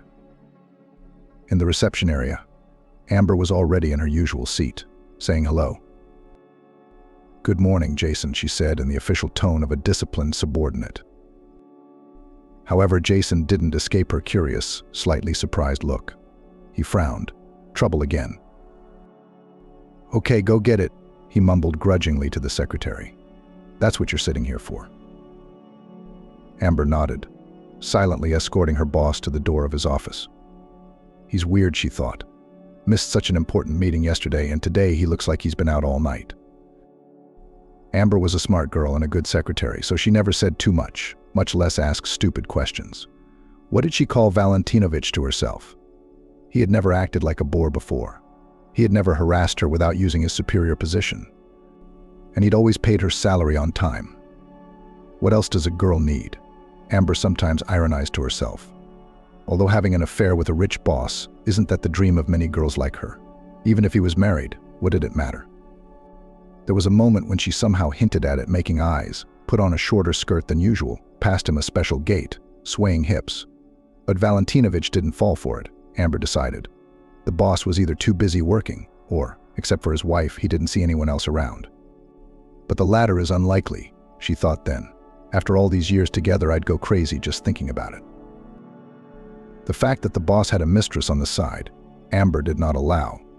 She would have found out about it. She had a good eye, and he didn't look like a man who liked to go out, always working, always in his own thoughts. But there was something wrong with Valentinovich. Amber pondered at work, staring at the computer screen. Had he found a hottie on the side? Suddenly it hit her. Now you're getting it, beautiful. She was going to do it, she was going to do it. And in the end, someone else snuck in instead of you. She thought grudgingly. Valentinovich looked as if he'd had a good night out. Where he'd been, and with whom, the question. But in any case, it was obvious that the boss had had a lot of fun. What an idiot to have missed such a man in my neighborhood, Amber thought. Jason entered his office, walked past his desk, and went straight to the break room. A round mirror hung on the wall near the sink and faucet. He leaned his palms on the edge of the sink and stared at his face reflected in the mirror. Frustration contorted his features, and he wrinkled his nose. The aftereffects of that drunken binge were still lingering. His face looked wrinkled and aged. There were creases around his mouth and bags under his eyes, as if he'd been drinking heavily. Okay, with that look, except for Amber, no one will see me tonight. The meeting's postponed, the partners are gone. Jason suddenly remembered the meetings he'd blown off. This was really bad. Or should I have Amber call them? No, I'd rather do it myself. Jason took another look at his reflection in the mirror. It wasn't any better. He didn't feel like working at all. I shouldn't be drinking like this, especially not in such quantities, and in such strong drinks, he thought, trying to tune into the upcoming conversation. There's a reason I haven't drunk all my life. No more. Alcoholic parents.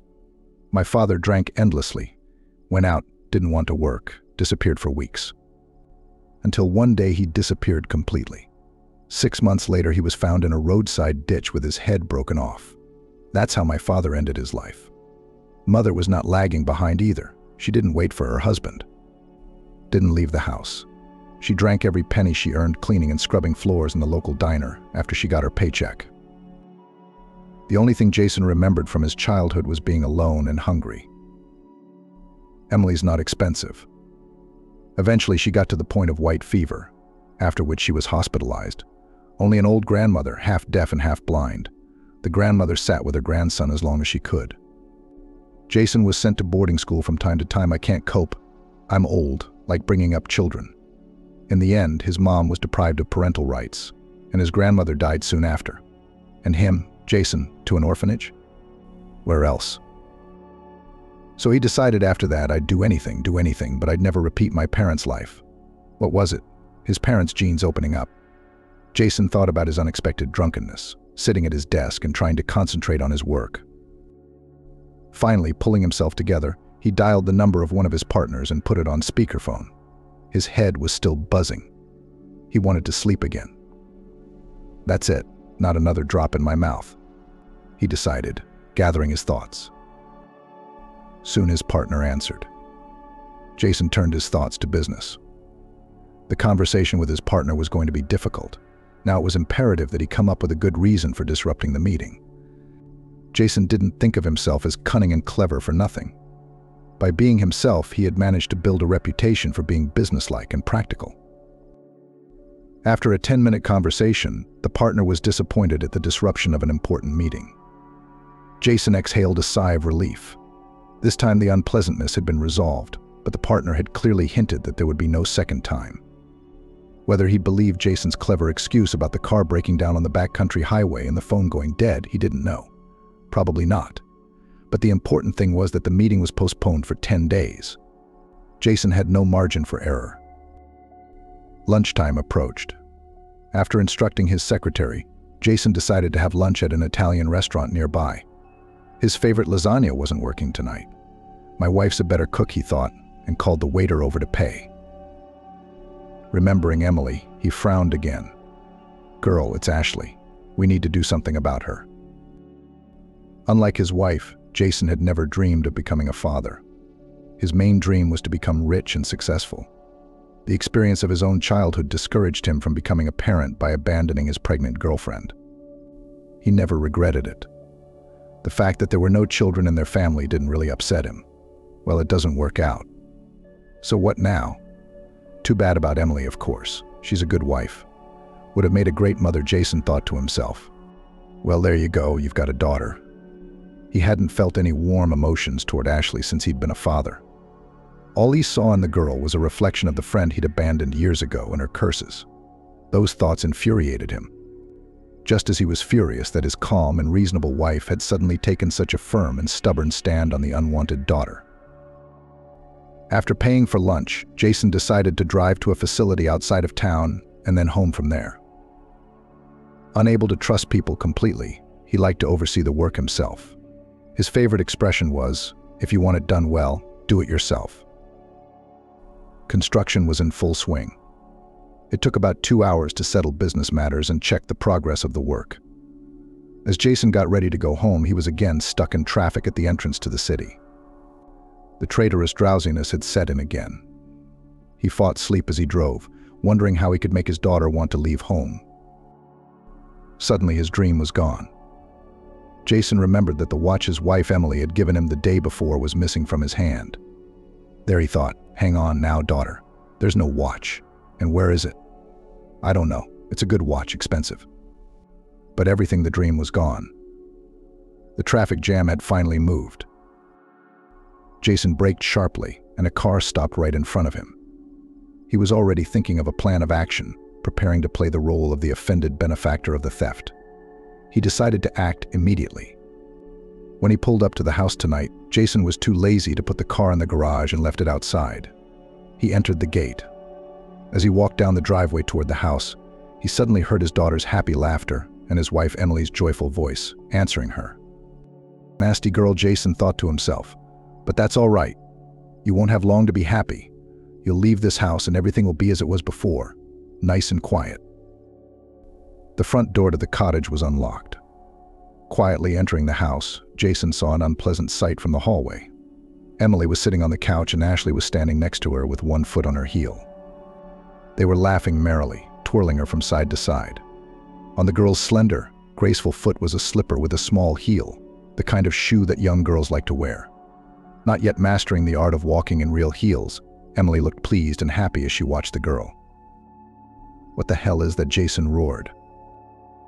It was clear that Emily had bought her daughter new shoes, and that spurred Jason's determination to kick Ashley out of his house at all costs. But it wasn't even that pissed him off the most. His daughter's slender ankle and narrow knee resembled his mother's beautiful legs. A witch. She's a witch again.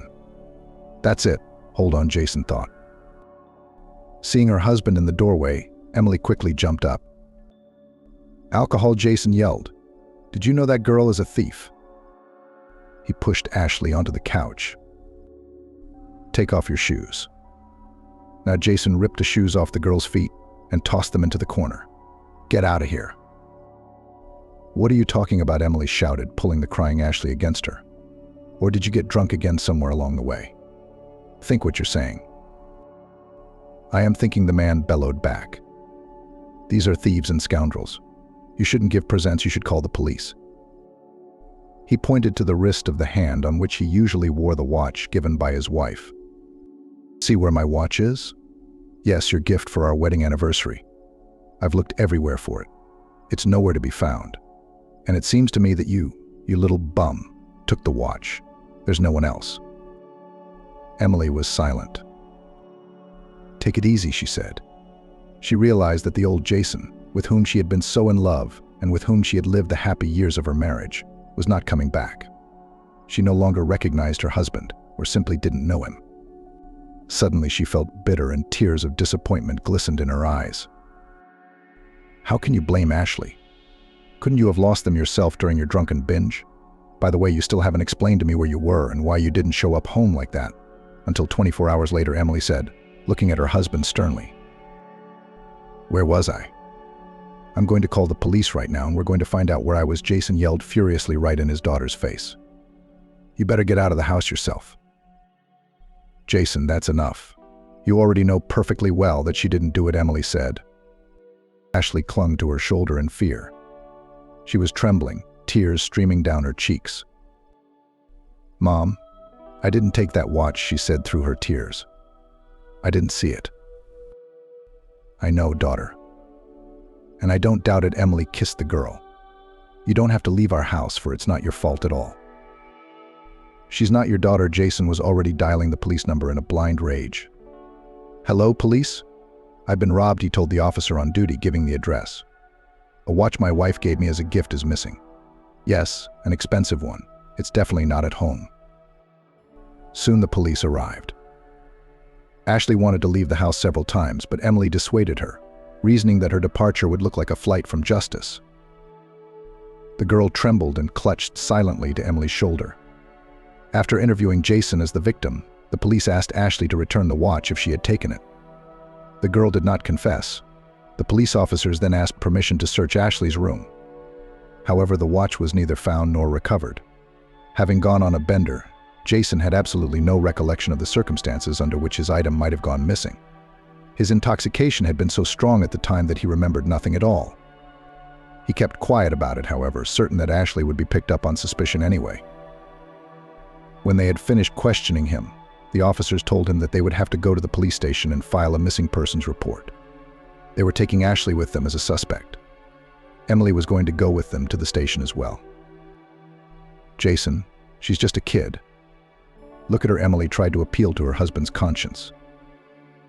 She really did, Ashley, being a mere 16 years old, looked like a teenager. Small, very thin, she rarely smiled and looked like a hungry stray kitten. And only the bright blue, huge eyes like her mother's gave her away as not a child, but a very young girl. Nothing. She's no child. She's got a passport. And she smoked in half her face. Let her deal with it, Jason smirked wickedly. He was sure the girl was going to be detained until they found out what was going on, and then it would be over. A police car. As they say, a man's a man and a story's a story. Ashley doomed herself and the cops. They waited patiently in the hallway as Emily suddenly said to them, I want to confess.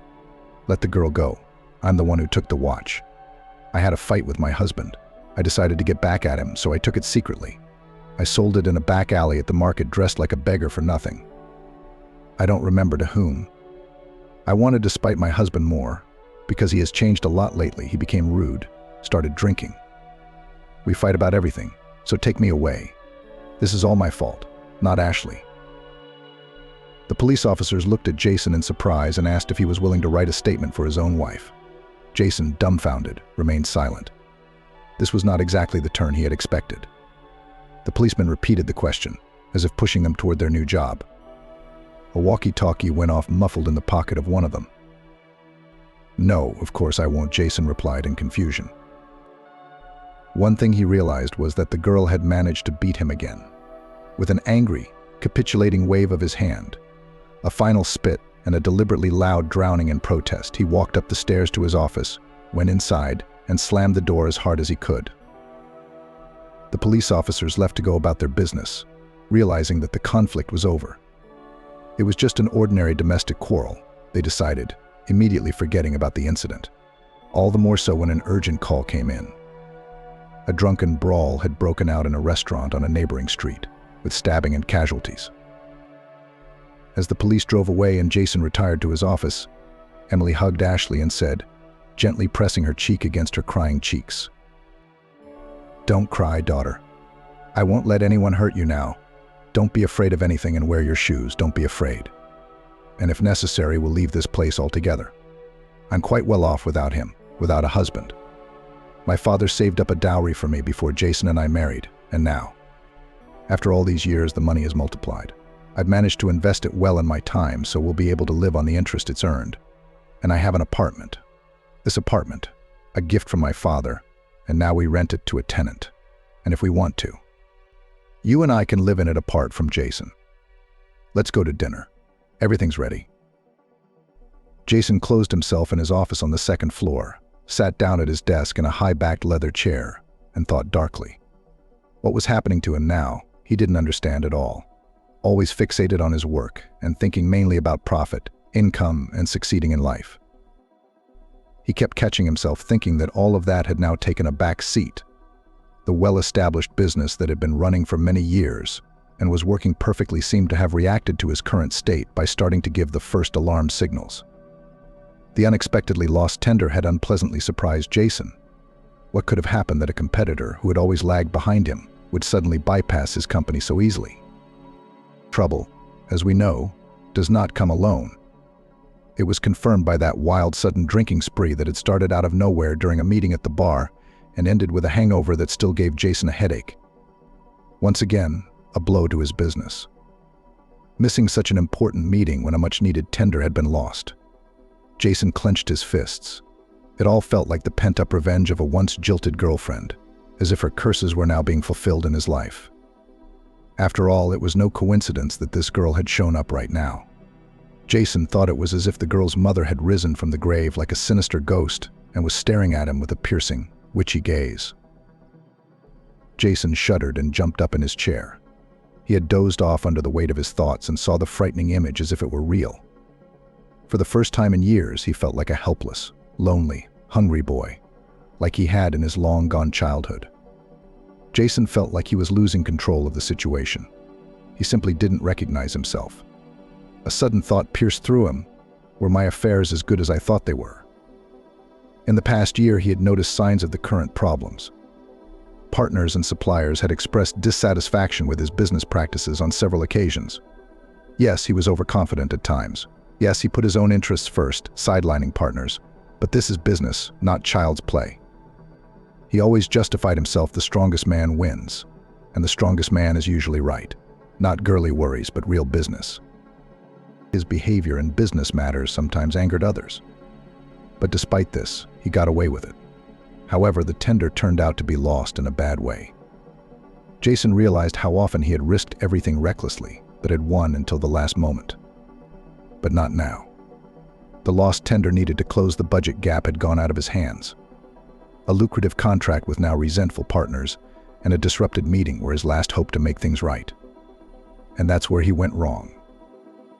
Jason could taste the brandy on his tongue as he remembered the binge. At the same instant, he had a strong urge to drink. That's weird. I'm a non-drinker. Never drank because of family genes. The urge to drink grew stronger. Jason could barely contain himself. What's going on? Maybe I'm sick, or am I going crazy? Emily. She always understood him in every situation. It was enough to put his head in her lap and all troubles went away. But right now, Emily was preoccupied with this girl. Jason didn't want to think of Ashley as his daughter for a second. And now she'd also broken them up with her appearance.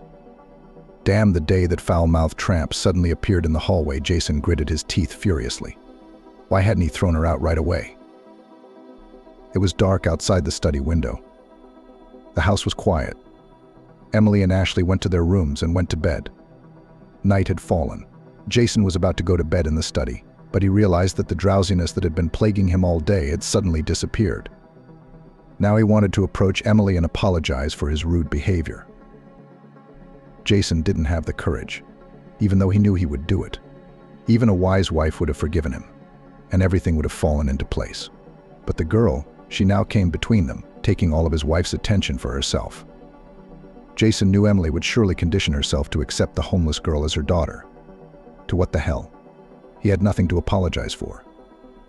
This wife had betrayed him, dragged the little wretch into his house without asking, which meant it wasn't his fault, but hers. Sleep had receded completely, and Jason realized he wasn't going to get any sleep. It was a warm summer night. Jason grabbed his jacket and car keys, put his phone in his pants pocket, and left the house. The city had fallen asleep.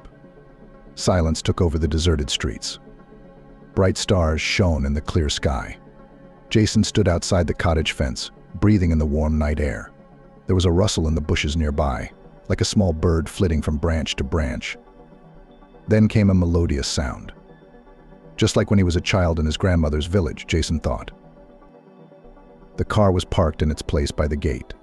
Jason got behind the wheel, started the engine, and decided to drive wherever he wanted to go, hoping that the peaceful motion of the car would help him sleep. He drove slowly through the city, not lingering at intersections. The traffic lights were off as night fell. Finally, he stopped, feeling a rush of drowsiness, deciding to fall asleep right there in the car. Not to lose the sleep that had returned, Jason realized he was insanely thirsty. He looked around from the open car window, the windows of a nightclub glowing softly behind the sidewalk. Jason got out, closed the car, and walked through its open doors. The bar was quiet, with only the sound of slow, soft music. There weren't many patrons. In the middle of the room, a couple stood on the dance floor, swaying sleepily, arms around each other.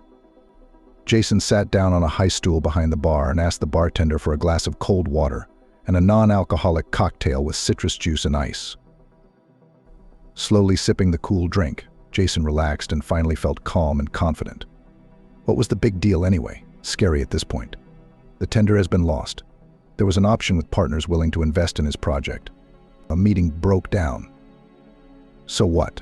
He, as in the old days, managed to convince a partner offended by the disruption. And now there's a new date, important meetings. You and your wife have a fight. That's a problem. They're just as likely to fight as they are to make up. Jason always knew that Emily adored him from the beginning of their relationship, and that meant one thing. A woman who loved him would forgive him. Jason was absolutely certain of that. Did he love his wife? Jason, in all the years of marriage, had never asked himself that question. As a commercial, business-minded man, he thought in very different terms.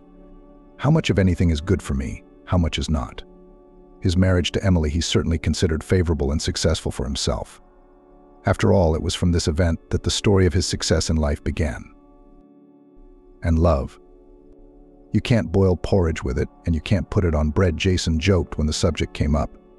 Friends of friends, former buddies of his youth from the working-class suburbs of Los Angeles. Many of them married for love, had children like themselves, with the same factory and beer hall around the corner. Did love give them much happiness in life? Jason categorically did not understand the expression heaven is for the sweetheart and considered this phrase to be the most soothing excuse for desperate losers. Heaven is when you have a nice, comfortable house and a solid bank account, he thought. And love is like that, in a hovel. Even the biggest and strongest has a good chance of coming to naught, Jason was sure. His personal happiness had always been measured in material terms: money, income, success in life. And the fact that a man could have both love in his life and wealth, Jason didn't allow for that. He just didn't believe in it and considered it a beautiful fairy tale for silly young girls. As Jason downed his cocktail, he calmed down and pulled himself together. As before, he was soberly assessing the situation and thinking in cold blood. The only thing left was the girl, he thought. All right, she can wait. I'll think of a way to get rid of her later. It would be the last thing I'd ever do to fight with my wife over this abomination. Don't forget that Emily wasn't poor either. When Jason's business had gotten into money trouble, his wife's savings had helped him out. Jason didn't use it often, only as a last resort. All the more so because Emily herself believed that these funds should be a reliable safety cushion for her personally. For the most unforeseen event in life, sometimes taking unnecessary risks in business. Jason always remembered his wife's savings, expecting to use them in a difficult situation. And of course, a fight with his wife would not be good for him right now. He needed to make peace with Emily and pretend to accept Ashley's presence in the house. There you are, all of you, Jason thought, clenching his fist. He got off the chair and was about to go home when he felt a firm tap on his shoulder and heard a drunken voice in his ear. Brother, is that you? And I come in, I look, you're not you, I can't understand. If it's not you, why does this dude look so much like you? Or did I have too much to drink, grinning so drunk? Jason was facing the same unexpected drinking buddy, Tyler, that had gotten him into this whole mess with the law and the deal breaker. How did he even get here, Jason thought. I guess he just dropped in unnoticed. I was so busy with my own thoughts that I missed it. I can't believe that face. So, I'm thinking. Tyler began. Wait, my throat's dry. He sipped a good half of the glass he was holding. It smelled like a cloud of strong alcohol. So I'm thinking, he continued, and if it's you and not some other dude, then why? Tyler gave a drunken laugh. Jason got the impression that his buddy had already taken a lot on his chest somewhere before and was going to start drunkenly vomiting, right now. And here he pulled away from him, just in case. And if it's you, then why are you drinking some compote here, like a woman on the gossip circuit? Tyler continued to smirk. Satisfied with himself, he laughed wildly again, stuttering. Jason took advantage of the moment to make a sneaky exit and headed for the door. Tyler, however, reacted quickly to his attempt to leave, grabbing Jason's sleeve tightly. "You're not a man, are you?" he said dismissively. "I'm just kidding. No offense, bro. Knowing that you're a man, he wouldn't lie to me. How was it last time? Or don't you remember anything? It was pretty heavy. You remember the cat from last time?" Tyler winked and sipped noisily from his glass. Jason was stunned. No Lita. And had there been something between them or not? And that he had absolutely no recollection of. Except for the drunk lady in bed next to him, with makeup smeared on her face and her hair disheveled like an old mop. And whether this same Lita or someone else was there. The memories made Jason nauseous, but he couldn't remember the details. He thought apprehensively, trying to free himself from Tyler's grip, and to get away. But Tyler was determined not to give up so easily, gripping his sleeve tightly. "Brother, what's your name?" Jason sure remembered brother, he said. "Oh, really? It's kid time. Stay out till morning. My wife kicked me out of the house. Can you imagine? Let's have a drink to that. Hey, bartender. My best friend. A small shot of cognac." Tyler, a big, burly man, almost 6 feet tall, was already dragging Jason back to the bar.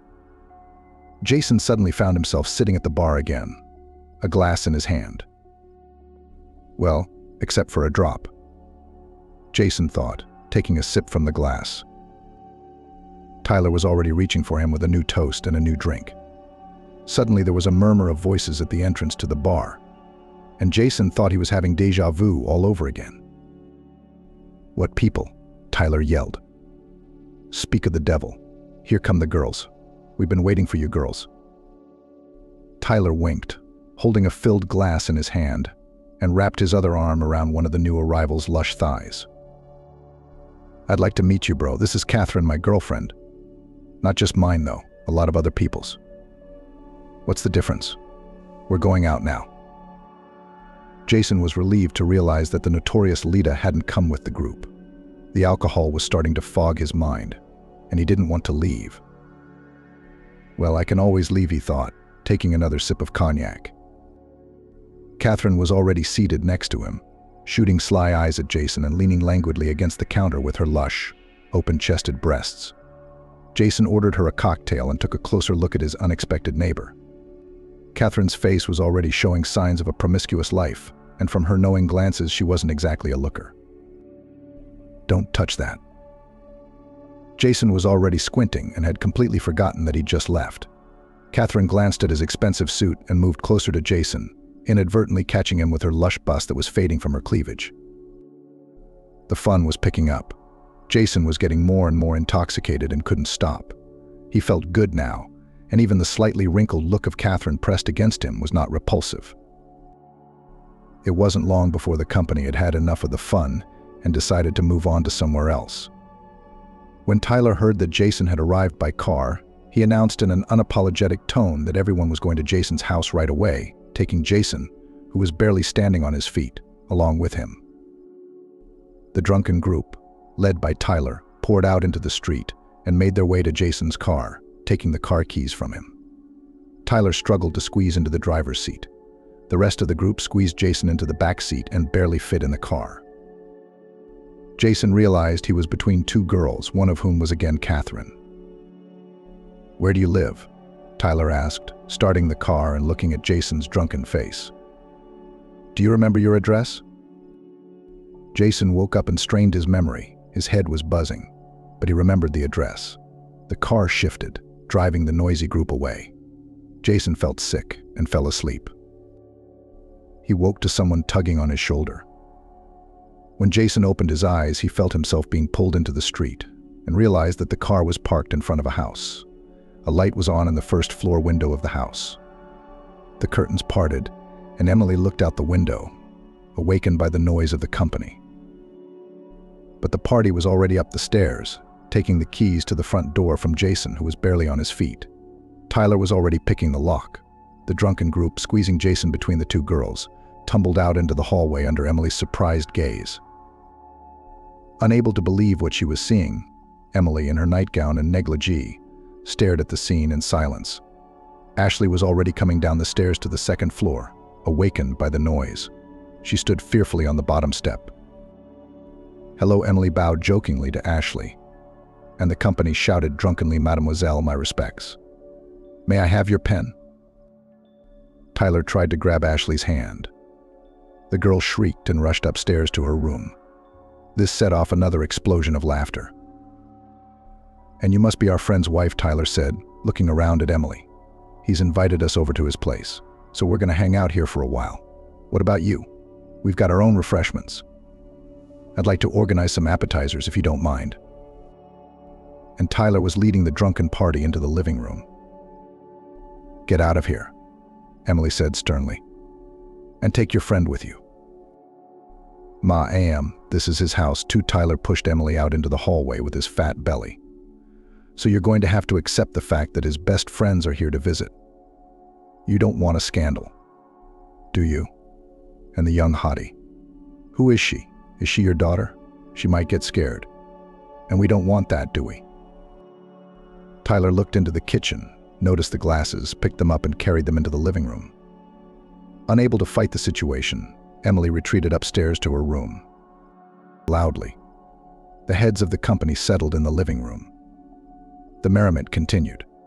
Unaccustomed to such doses of strong alcohol, they were already snoring sweetly in the corner of the couch standing in the living room, paying no attention to the others. The rest of the group, led by Tyler, continued to party. One of the buddies ran to the nearest supermarket and soon returned with a large bag of groceries and a new batch of strong alcohol. Greeted by joyful shouts, he placed the loot on the coffee table, and the fun continued with renewed vigor. It was getting light by the time the party had exhausted the company. One by one, they began to fall asleep. Jason, who had spoken up during their drinking, woke up. He sat up on the couch and looked around in amazement until he was inexpressibly surprised to find himself in his own home. Jason had expected to see anything but his living room.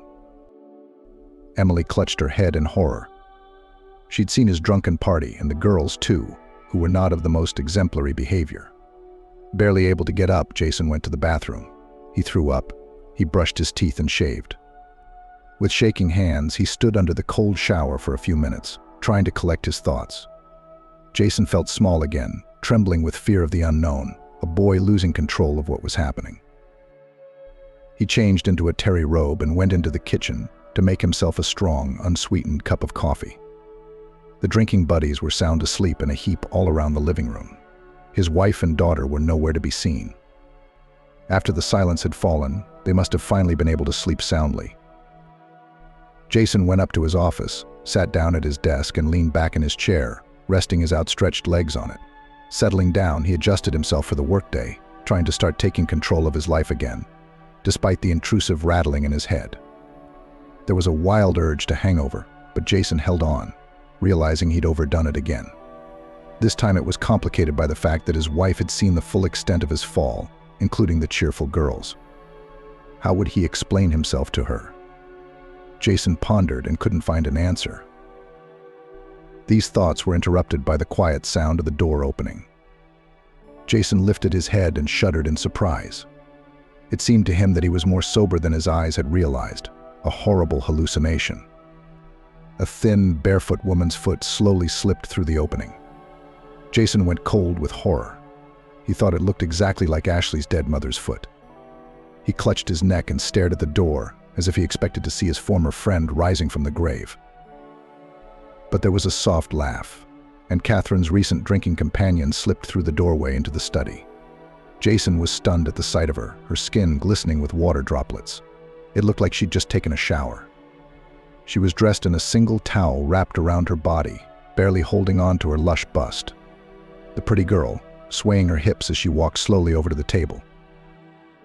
"Good morning, sweetie," she said, sitting down on the edge of the table and leaning toward her coworker, giving off the fumes of alcohol. "I took a little swim here. You don't mind, I hope? I wake up and see you're gone. I went to look for you, and then I looked in the bathroom. You're standing under the shower. I wanted to join you, but then I decided to surprise you." She bent down even lower, and the towel slid open and slid down, unable to withstand the pressure of her lush bust. Before Jason knew it, Catherine was sitting on his lap, her wet arm around his neck. Jason stared in horror and wonder. Well, something like that is what I expected to see. His wife stood in the doorway of the study.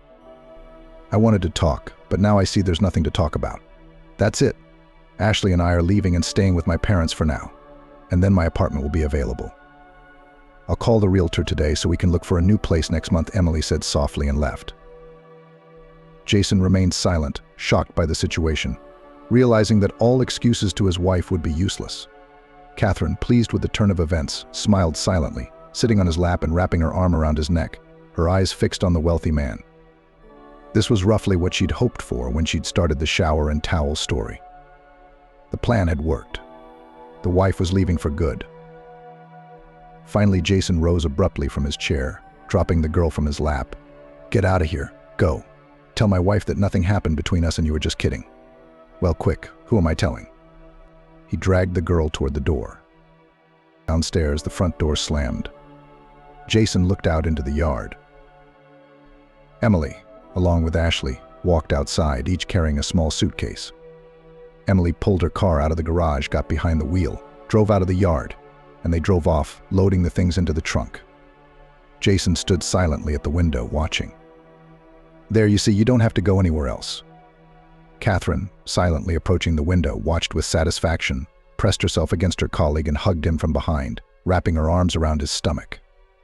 Her bright red manicured hand slowly slid across the floor of his terracloth bathrobe. Suddenly, Jason felt as if he'd deflated. He didn't care what was going on. They asked for it, he thought to both his wife and Catherine at the same time. A moment later, he and Catherine were in his and Emily's marital bedroom. Morning came. After kicking the guests out, Jason left for work. For a month and a half now, Emily and Ashley had been living separately.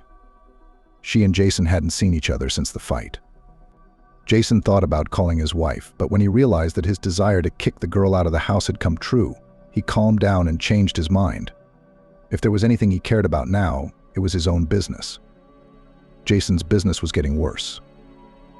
The meeting with the partners he'd hoped for had fallen short of his expectations. The partners offered new, less favorable terms of cooperation. This meant that Jason's business was in a serious financial hole. Jason was nervous, trying to find a way out, but he decided not to ask Emily for help just yet. His new friends, led by Tyler, were now hanging out at his house.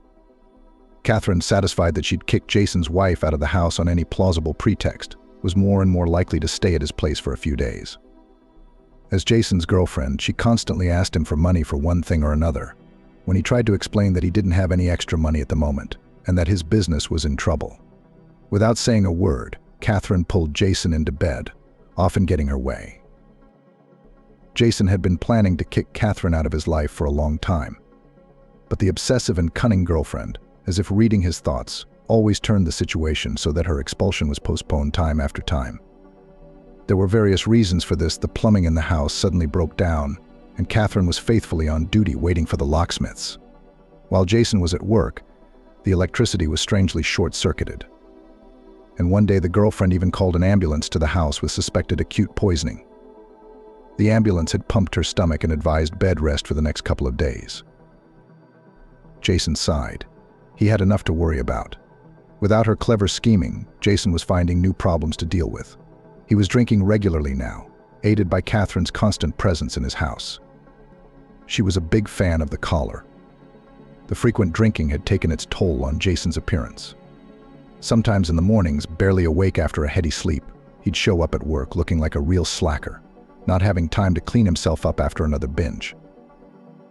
One day, drunk, Jason stopped by his wife's apartment, deciding to ask her for help in case of an emergency. Ashley opened the door, hugging Jason from the doorway with her piercing blue gaze. At the sight of her daughter, Jason's rage returned. He pushed the girl away and stormed out the door. Emily came out to the noise. When she saw her husband on the doorstep, she grimaced with annoyance. "Why do you want to be here?" she asked and waved her hand at Ashley, asking her to leave the scandal in her room. Ashley reluctantly left, fearing that her father would hit Emily. "You see, it's all because of her, that little tramp," he said angrily, adjusting the collar of his freshly crumpled shirt. "She's the one who brought that little wretch into the house, and that's what started all this mess. All because of her and her witch mother." "Yeah, I remember, Jason. You've never been like that," Emily said hotly. "It's not about the girl. You're the cause of your own misery. Don't you see? Anyone else would be glad that you had a daughter, that you had a chance to make up for your mistakes by recognizing her and being a real father to her. But instead, you're shifting all the responsibility onto a child who is not to blame for being born. From an irresponsible man like you. Look what you've become."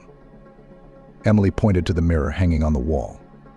"You're turning into a crude, filthy animal, blaming it on another human being. I understand that you're going through a rough time, but you're the cause of it, not Ashley. You're radiating so much hate and fear, and it's attracting more problems." Emily was silent, staring at her husband. "I'm thirsty," Jason said suddenly. He realized there would be no conversation. Sighing, Emily fetched a glass of water. She drank it greedily and demanded more.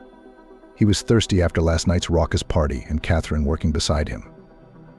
Emily brought more water and hurried her husband out. Jason hurried home.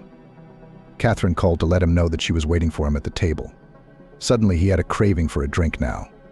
Not waiting at home, Jason stopped at the nearest bar. He'd had a good drink with two of the other regulars. Barely on his feet, he got behind the wheel and hit the road, driving on autopilot. He drove most of the way, already almost entering the city. Jason suddenly blacked out behind the wheel. The car lost control and flipped into a roadside ditch. When he woke up from the impact and realized what had happened, Jason struggled to get out of the car and looked around. The single-story houses of the suburbs were not far away. The domes of the church peeked out from the treetops, swaying from side to side. Jason shuddered at the thought that he could have been killed in the accident. The thought sobered him a little. Lucky, he grinned mentally and headed down the highway toward town.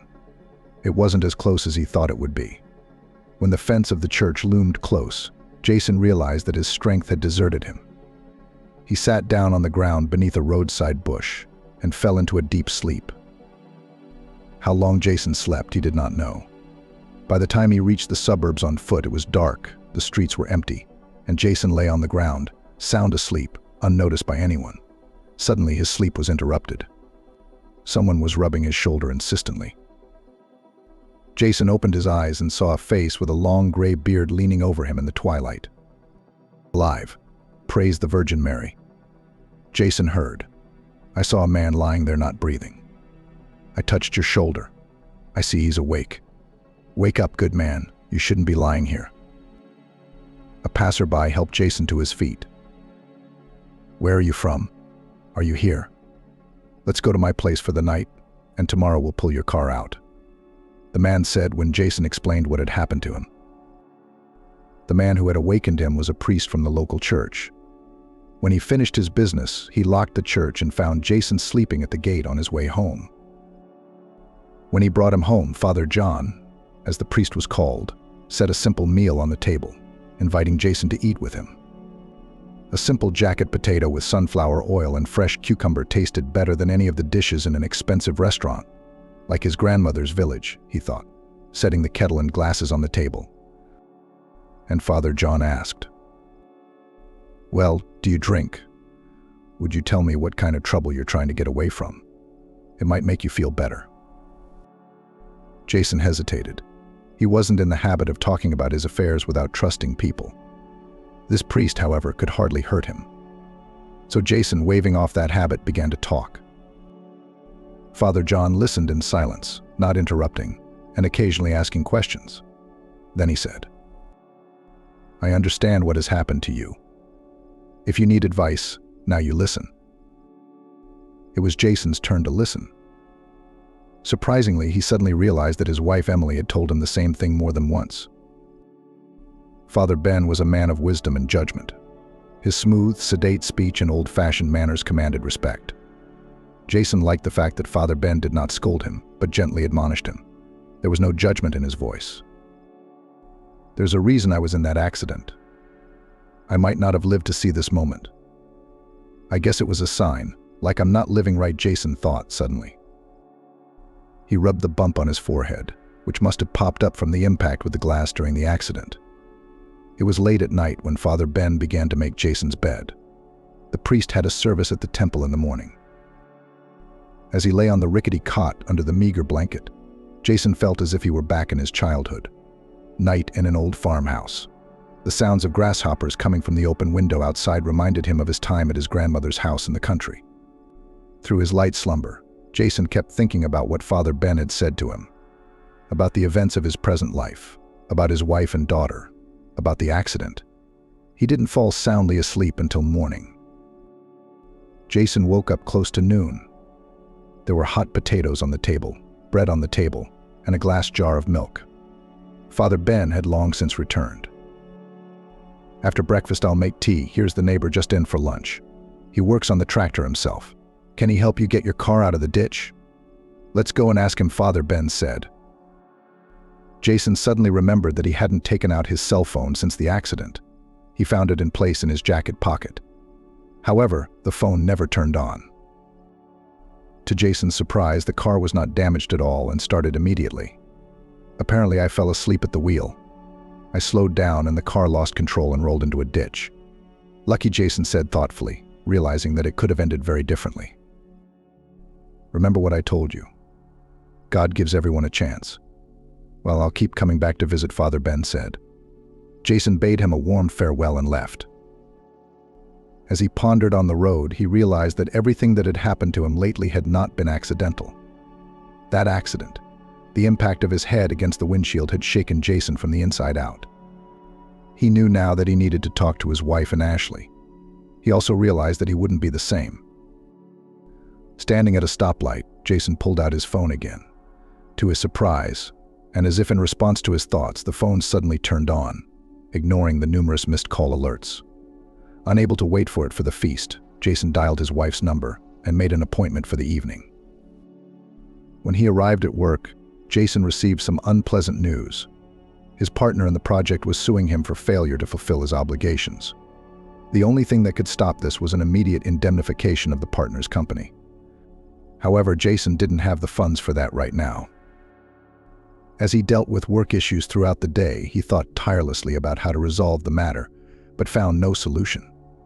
New debts would only make things worse, especially since the partner was accusing Jason's company of fraud, which meant that no one would simply lend him any more money. Several times during the day, the unbearable urge to get drunk came on. Each time, however, he saw Father Ben in his mind's eye, as if he were hearing his words again. Jason shrugged off the thoughts. On that evening, he rang the doorbell of his wife's apartment. Ashley opened the door when she saw her father at the door. She looked at him with fear in her piercing blue eyes. Emily came out into the hallway. Ashley wanted to leave right away, but Jason, calling her by name for the first time, asked his daughter to stay. Emily and Ashley looked at him, not expecting anything good. The conversation had been long and difficult for Jason, but his wife and daughter were getting brighter and brighter as they listened to him. Ashley even smiled at her father for the first time. It was clear now that she had a daddy who recognized her as his daughter. Emily couldn't believe her happiness, but she wanted to go home tonight. Jason, however, asked her to postpone her return. He needed to get the house in order for their arrival. On the way home, he ordered on the phone with a cleaning company for tomorrow a complete cleaning of the house, which during the absence of his wife had turned into a garbage dump. Catherine could hardly be forced to at least wash the glasses for the guests. Entering the house, he found the remnants of the feast in the living room. Their friend sleeping there under the television, he rasped, explaining that she was immediately leaving not only his house, but his life as well. Without listening to her feignedly pathetic excuses, Jason led a leaning Catherine outside the wicket. Then he resolutely poured the rest of the alcohol down the sink and blocked all of the drinking buddies' numbers, including Tyler's and Amber's ex-girlfriend. A day later, Emily and Ashley were already moving into their home together, fully cleaned and spruced up. It was fall. Things had settled down in the family. Ashley went to school. Harmony between the couple gradually returned. But things were getting worse in Jason's business. The court date was approaching, and the means to settle the conflict had not been found. Emily's savings were not up to the task. Much more was needed. Knowing her husband's fiery temper, Emily tried her best to assure him that there would be a way out of the situation and supported him in every way possible. Jason periodically visited Ben's father. Each time he received support from the priest and even introduced his wife and daughter to him. Father Ben always told Jason, "Remember that according to faith, everyone will be rewarded, and so will you. Believe in the Lord, in yourself, in your strength, in the love of your family, in life." And Jason believed no matter what. And one morning, Emily pulled a letter out of the mailbox. When she read the letter, her face bloomed with happiness. Ashley had come home from school. Emily let her read the letter as well, and together they started calling Jason, who had left for work, to tell him the happy news. The letter had come from a law firm that had tracked down Ashley as the heiress to a large fortune. The girl was surprised to learn that her uncle, her mother's brother, who had left for America in the 90s and never gave any more news about himself, was very successful. He accumulated a solid capital, acquired real estate, but never married and had no heirs. Making inquiries, his uncle found out that his sister had a daughter, but did not marry either. Thinking that what he had accumulated would eventually have to be left to someone, the uncle made a will in favor of his sister and his niece. And just in time. It was as if he had a premonition that a short time later he would die in a major car accident. Ashley didn't hesitate to help her father. Consequently, the court agreed to give Jason a reprieve until the daughter's inheritance rights kicked in. Jason's business was saved. Jason and his daughter Ashley and wife Emily often visit Ashley's birth mom's grave. They ordered a new monument and fence for her, making sure it's clean and bringing flowers to the grave each time. Jason thanks her every time for bringing such a wonderful daughter into their lives, his daughter Ashley.